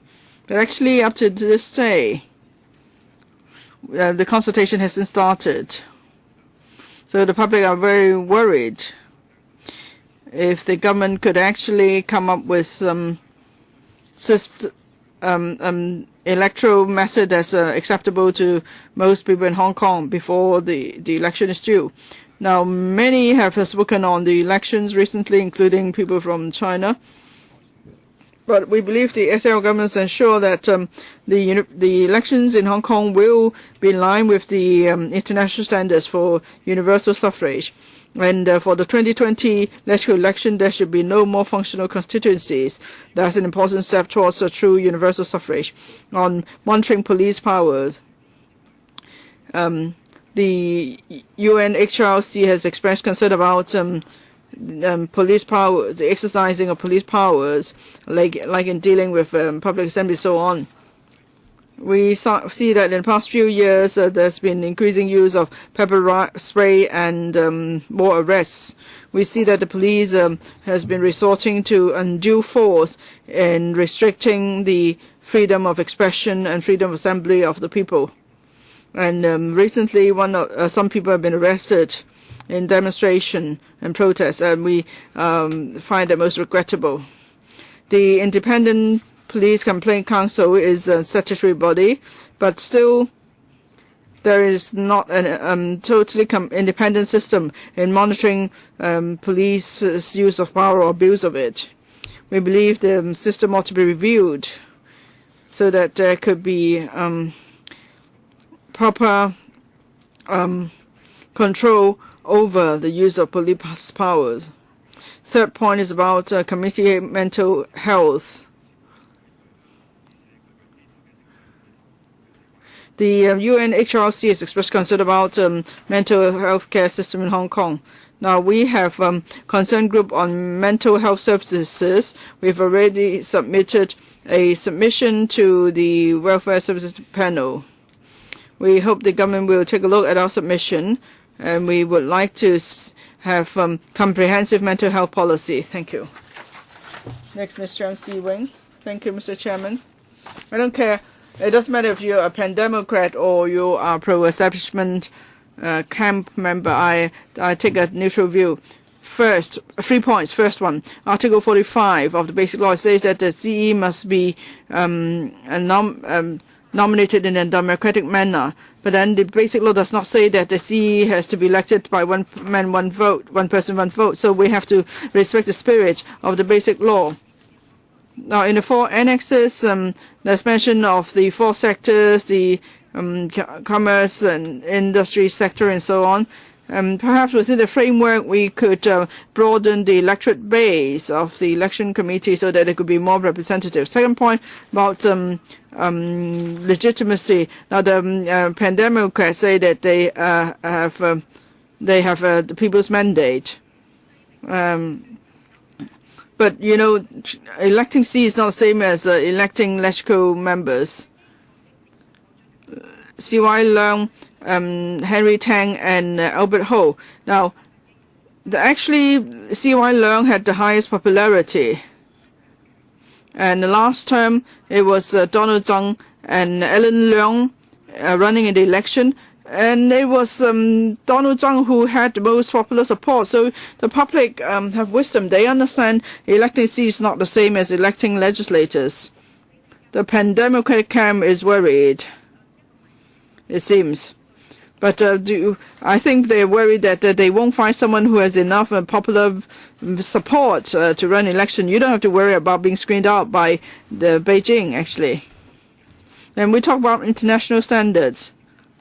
You know, we have our own policies, because we are not like any other countries. Are we going to adopt the European standards or the Japanese standards? So we have one country, 2 systems. And everybody knows Hong Kong is one of the 2 systems under one country. So we have to respect one country, 2 systems.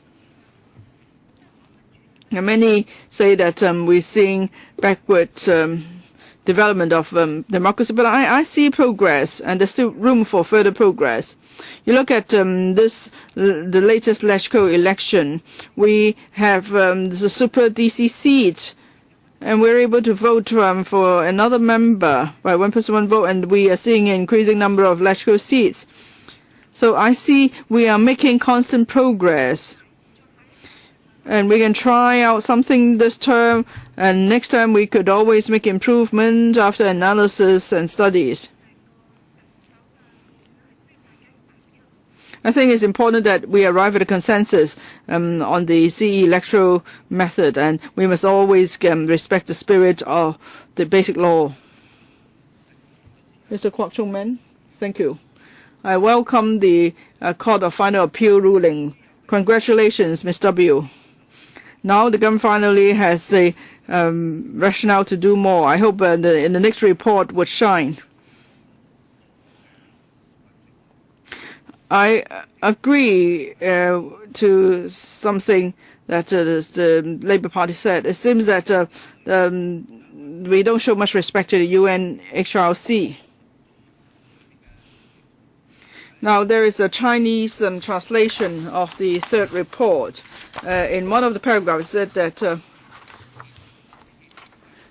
now it says that it was just a few days before the hearing that the government submitted the report, and so they expressed regret about that. So that means our government was being lazy.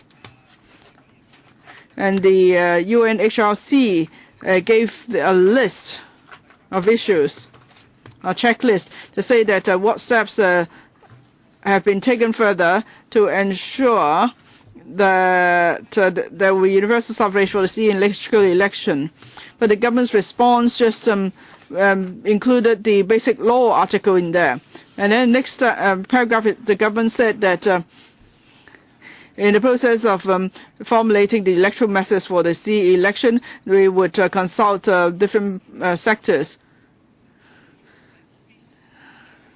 Imagine if I were on the UN HR committee, I would ask how many elections do you have, or what are you going to do about 2016 election? Are you going to stand still, or who do we just need to consult? For the 2017 election, there's discussion already in the community. Should it be direct nomination, indirect nomination, or mixed mode of nomination? What does the government want to do? You have to explain what you plan to do. You have to narrow down the scope because we are already in 2013. If I may just digress a little. In the past few years, we noticed that in and out of this council, many take the 5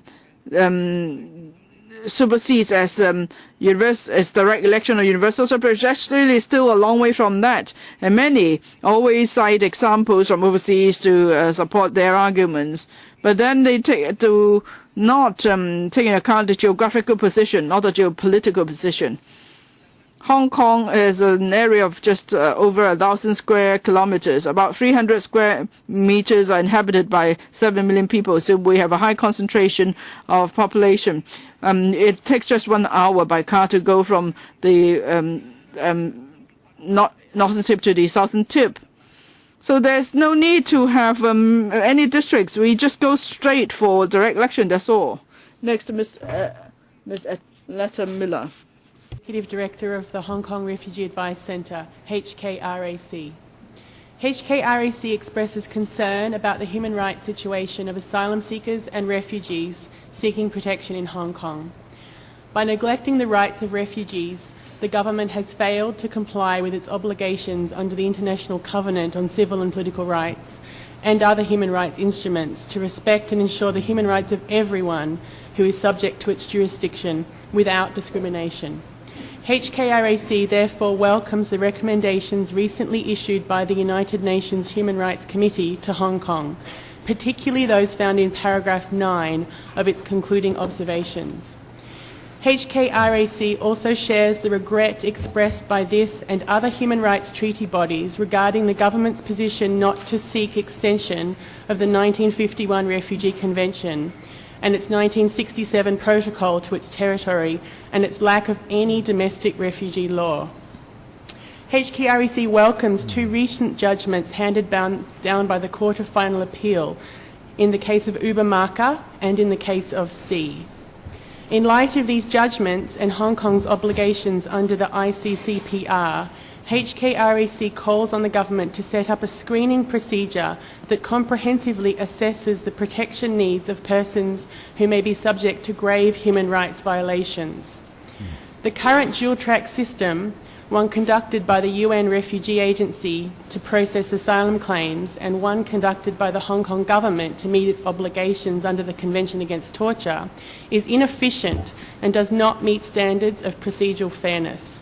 The Hong Kong government must provide more information and a timetable explaining how and when it will implement the recent judgments. In this process, HKRAC urges the government to consult with organisations that have a wealth of expertise in the area of human rights and refugee law.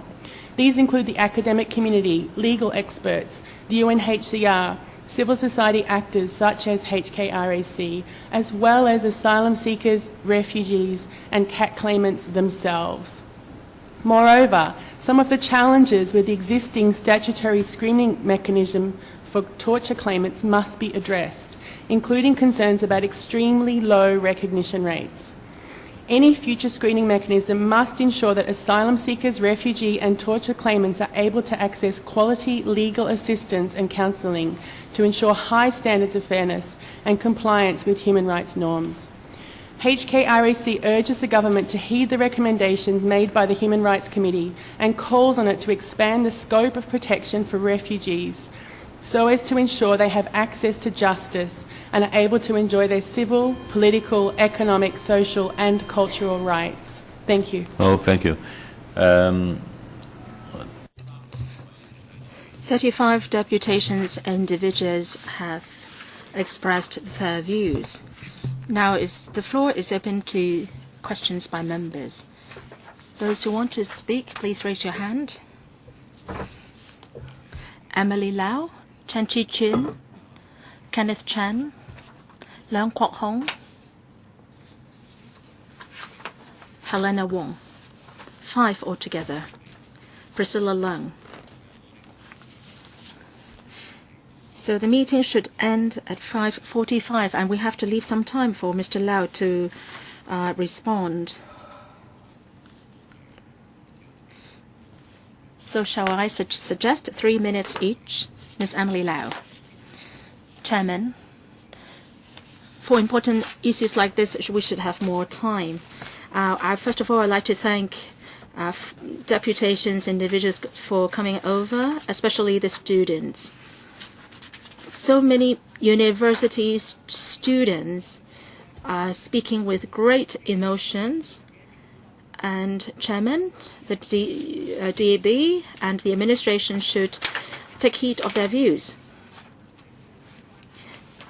There are many issues which warrant our attention in the society, including sexual minorities, refugees, and so on. These all have to be dealt with the administration. That can't be handled in 3 minutes. Now, Mr. Lau, Undersecretary, can you tell the students and the members of the public what's your response to their requests? I hope that during their lifetime we will see the day when there will be universal suffrage not only in Hong Kong but for the whole of mainland. Now, I just received this piece of news that the Executive Council meeting tomorrow is cancelled. I don't know when the government will present a proposal for discussion by the community. Can you undertake that there will be true universal suffrage in Hong Kong in 2017? Undersecretary, I want him to respond now because I'm leaving some time for him. Well, I will make an overall response later on. I think this is going too far. I still have time for you to respond. Well, I also want to ask the students. Now, you are so young. Maybe you have to join this Occupy Central movement. And only by doing that, you will show to the community, international community, how much we want true universal suffrage. Who is going to respond? Which student? Yang Ching Yin.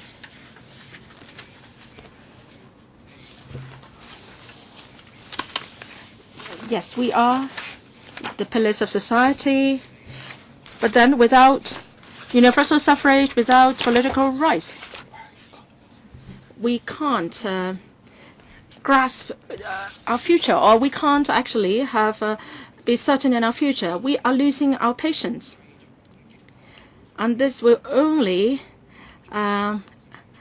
escalate the conflicts in the society. I'm sure that the Occupy Central movement is definitely going to happen, and this is only one step to fight for our rights. If there is no proposal for this from the administration on the subject. Any other students have any views? Next, Mr. Chan Chi-Chin.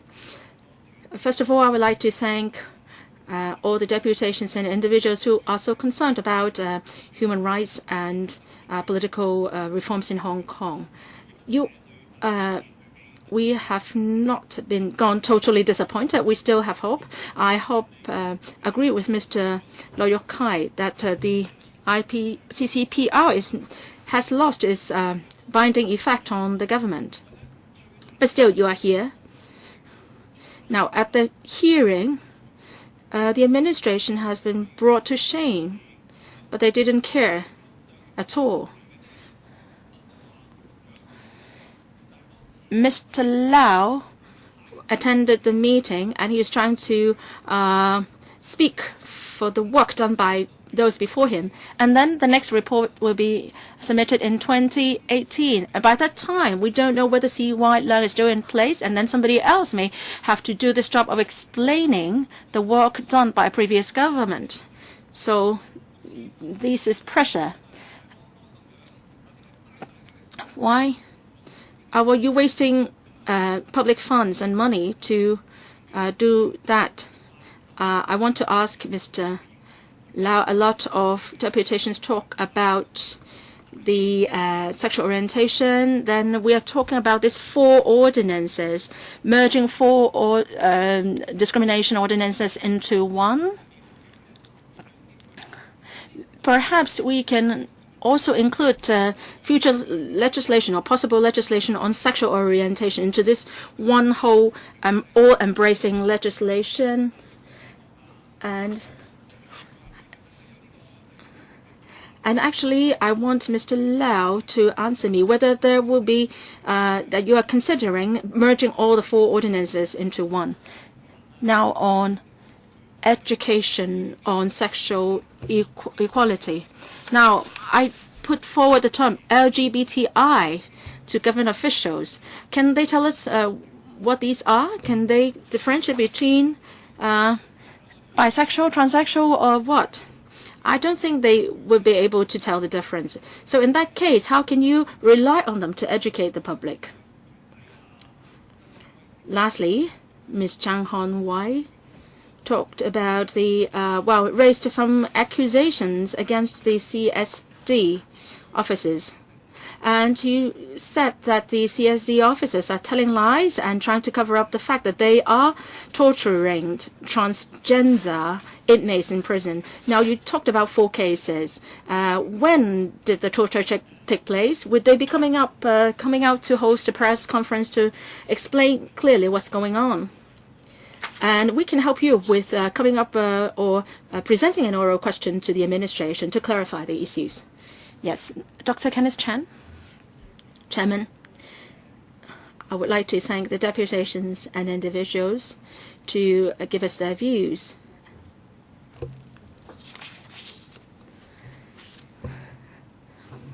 The obligations to abide by the ICCPR are very important.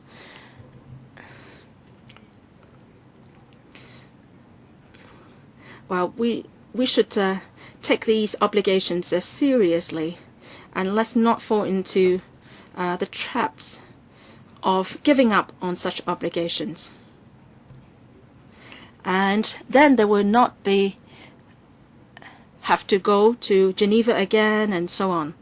Now, the Basic Law Vice Chairman, Drafting Committee Vice Chairman, Ms. Elsie Leung, the former Secretary for Justice,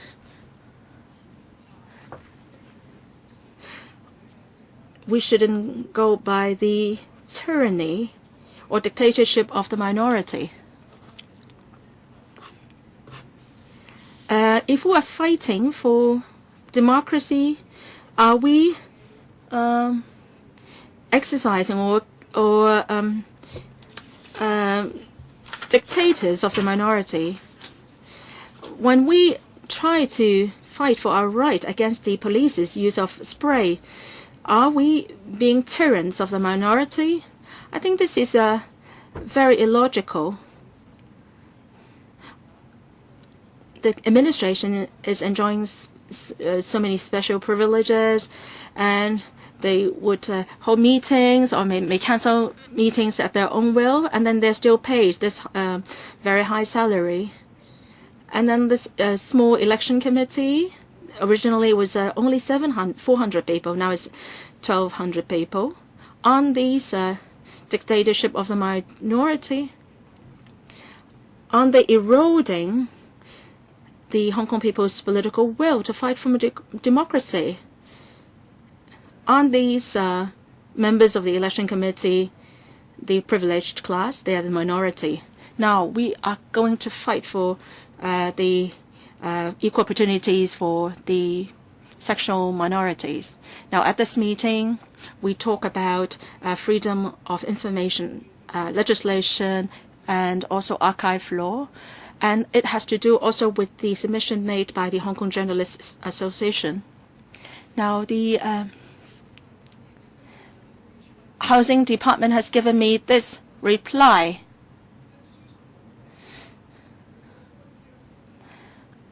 Well, using the Code of Access to Information, I tried to retrieve some information, and they gave me this.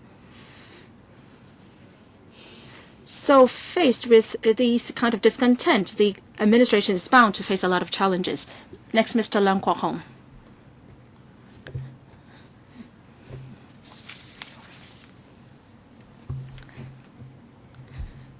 The administration is not discharging its duties under the ICCPR. And the saying that there was this reservation clause in the ICCPR as it relates to the universal suffrage. And then actually the CBG has not actually ratified the ICCPR. Now, instead of depending on protection from the international community, we should fight for our own right. When you were speaking, I was reading this book about President Havel, and the Czechoslovakian were not protected under the ICCPR, and the Czech government hasn't signed on to the covenant at all.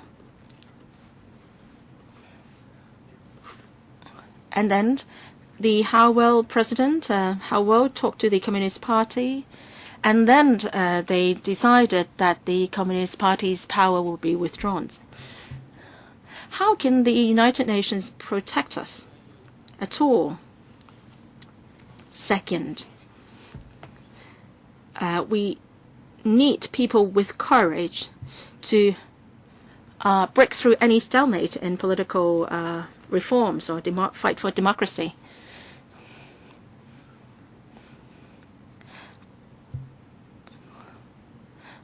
I appreciate all your remarks about Hong Kong not meeting the ICCPR, but then my view is that the ICCPR is only a set of indicators. I've never heard a nation achieving protection of human rights through this ICCPR.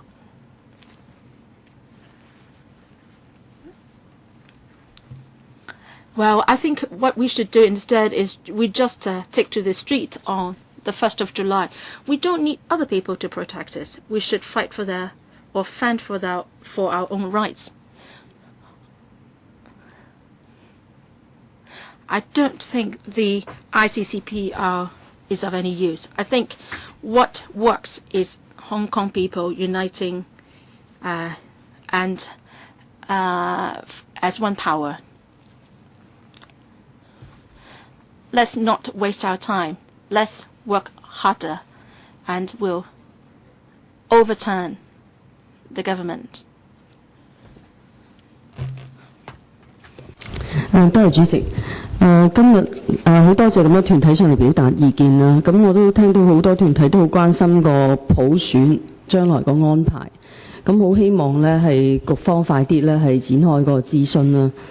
咁即係我哋喺香港爭取普選咧好多年，我哋喺80年代劉江華你都知道嘅嚇。當時我哋爭取88直選，1986年開始。咁但係而家我哋講緊呢，就係話人大常委會話要2020年最快立法會先可以。We started fighting for direct elections 1988, but now we will only have universal suffrage for the C election in 2017 and for election in 2020. It's already 2013, so I hope you will start the consultation soon. Now, many have expressed concern whether the universal suffrage would be real or not. Now, you come up with a fake proposal. You ask Hong Kong people to suffer it. I think you're actually asking people to join the Occupy Central movement. So I hope the consultation will be a genuine one, and then we'll also have true universal suffrage. We're just talking about, making a big climb here. We started in 1986 asking for it. We're talking about 34 years having lapsed. We are moving too slowly. We're moving far slower than Taiwan and many other countries in Asia. I hope we could pick up pace. I don't think we should go beyond the time period already laid down by the NPC. Many have also expressed concern about human rights and civil rights. Now, we have many young people who take a keen interest in the community. They are still in school, but they stage peaceful protests. How come officials have to evade them? How come they have to leave somewhere else? And that's why students couldn't get hold of them, so they had to lie on the street to stop the cars. I think the CE and government officials have to come up and meet the students and the public. We are elected councillors. Do we get criticized by the residents? Yes, sometimes, but it doesn't mean we have to hide. I hope the officials will do the same. If you try to hide, they will try to reach out to you in any case. Now, I'm sure when students hand over a letter to C.Y. Leung, you're not going to beat him up, right? I'm sure you won't do that. You know, students, they are being educated, and I teach also in universities. I don't believe our students will attack officials. Students just want to express their views peacefully. They just want to ask for true universal suffrage. Why do officials have to avoid them? If you want to do this in this term of government, you start this cat and mouse race, then you would just make things worse. And I think you have to face up to people now, not just before elections. Dr. Priscilla Leung. Thank you, Mr. Chairman. I would like to thank all the deputations for coming here and spending a whole afternoon to give their views. Now, many talk about discrimination and on the grounds of sexual orientation and legislation. In the report, there's mention of opposing views. There is parents group in Hong Kong. Their views were mentioned. And then also this year, several tens of thousands of people gathered in Chaituk Garden expressed their reservation about a piece of legislation prohibiting discrimination on grounds of sexual orientation. But again, but then this is not mentioned in the report. So we see this issue could be really controversial. Since 1997, I've been following keenly the legislative exercises for the other discrimination ordinances. Now, those ordinances that have been passed, they've not been controversial, you know. Disability discrimination or race discrimination, there's no problem. But this sexual orientation discrimination, there's been much debate and contention, actually. Now, this parents group complained about the UNHRC's report. This is how come in this report the group is named and their opposition is named.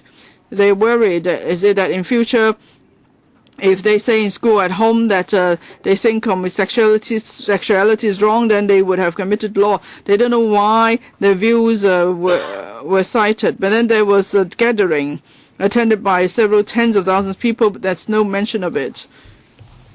This parents group wrote to me. I see that they also wrote to the United Nations expressing protest because they're not a political group. They feel that they are now under pressure. Is it possible that because they've expressed views, they won't be able to travel to the United States, for instance? Is what they said considered wrong? I think that's an example to show that either people on either side of the argument, they may feel pressure when they want to express their views. I know their friends who are homosexuals, they do feel that some pressure, and they do feel some people are prejudiced. But I wouldn't say that's discrimination. And say in the performing business, the person said that he dare not say he's against homosexuals because if he does say it, he will lose his job. So this is someone we all know. If I tell you his name, of course I won't. But anyway, Can we not first come up with some sort of mediation mechanism? Can we bring the two sides together instead of leaving this huge gap here? Maybe because it's better to have mediation to deal with moral disputes. Maybe it's easier for us to take a first step this way. Last member to speak, Mr. Ip Kwok Him. Thank you, Mr. Chairman. I'd like to thank all the deputations for coming to give their views on the report. I'd like to make 2 points. Now, many students here talked about the 2017 and 2020 elections. They've given their views on universal suffrage for these elections. And yes, we all need to work hard towards the goal.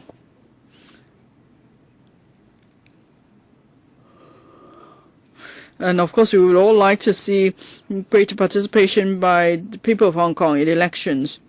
But if we might ask, how come even we're so much behind our neighbors? Well, there may be many reasons. But at the same time, what we can see is that we take the progressive approach, and that's to take stock of the situation in Hong Kong. Now, a timetable has been given. I think we should work hard towards it.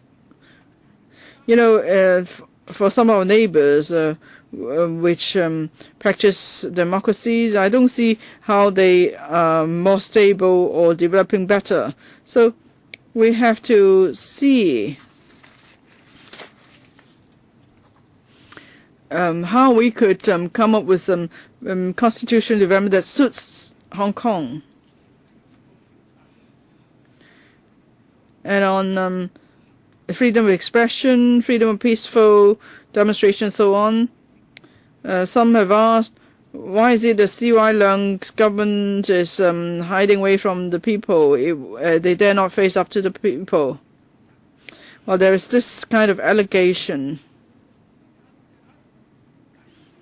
Maybe we can ask ourselves this too. Students, how come when C.Y. Leung wanted to go and listen to the views of the public, why did you stand in his way? Why? So he couldn't even move. He didn't get a chance to listen to the public. You had a chance to speak to him, but why couldn't you do it in that manner? Why must you opt for another way of doing it?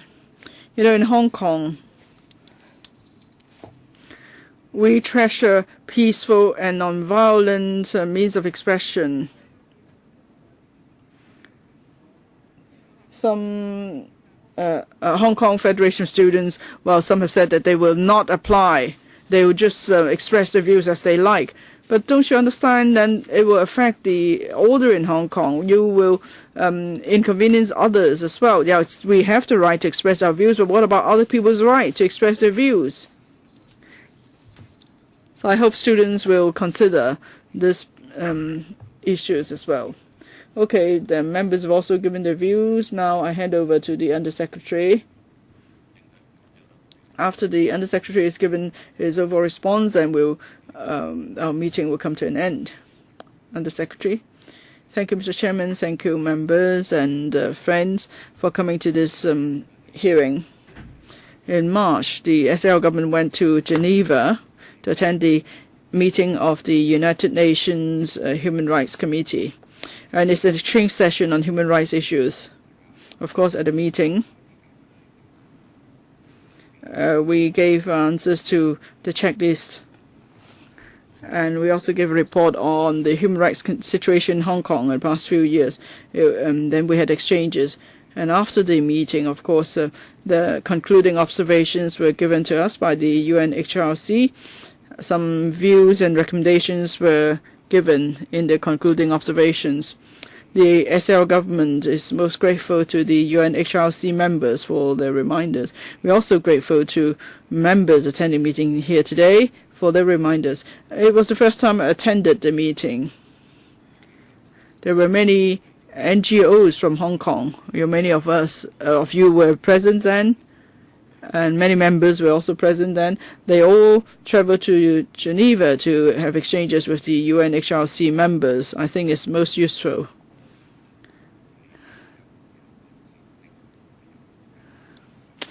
I think such exchanges are useful and constructive in promotion of human rights in Hong Kong.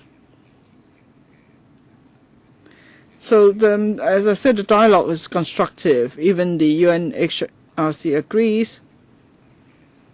Now, the establishment of the IPPCC, the further development of the further constitutional development, one person, two votes, and so on. Well, the UNHRC is aware of all such developments in Hong Kong. Now, several points were raised in particular at the meeting, and today many made mention of those points. The first one, of course, is constitutional development.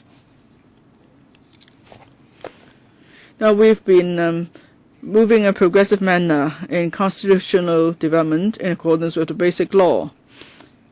In dealing with the 2016 and 2017 elections, the SAO government is committed to proceed with the arrangement.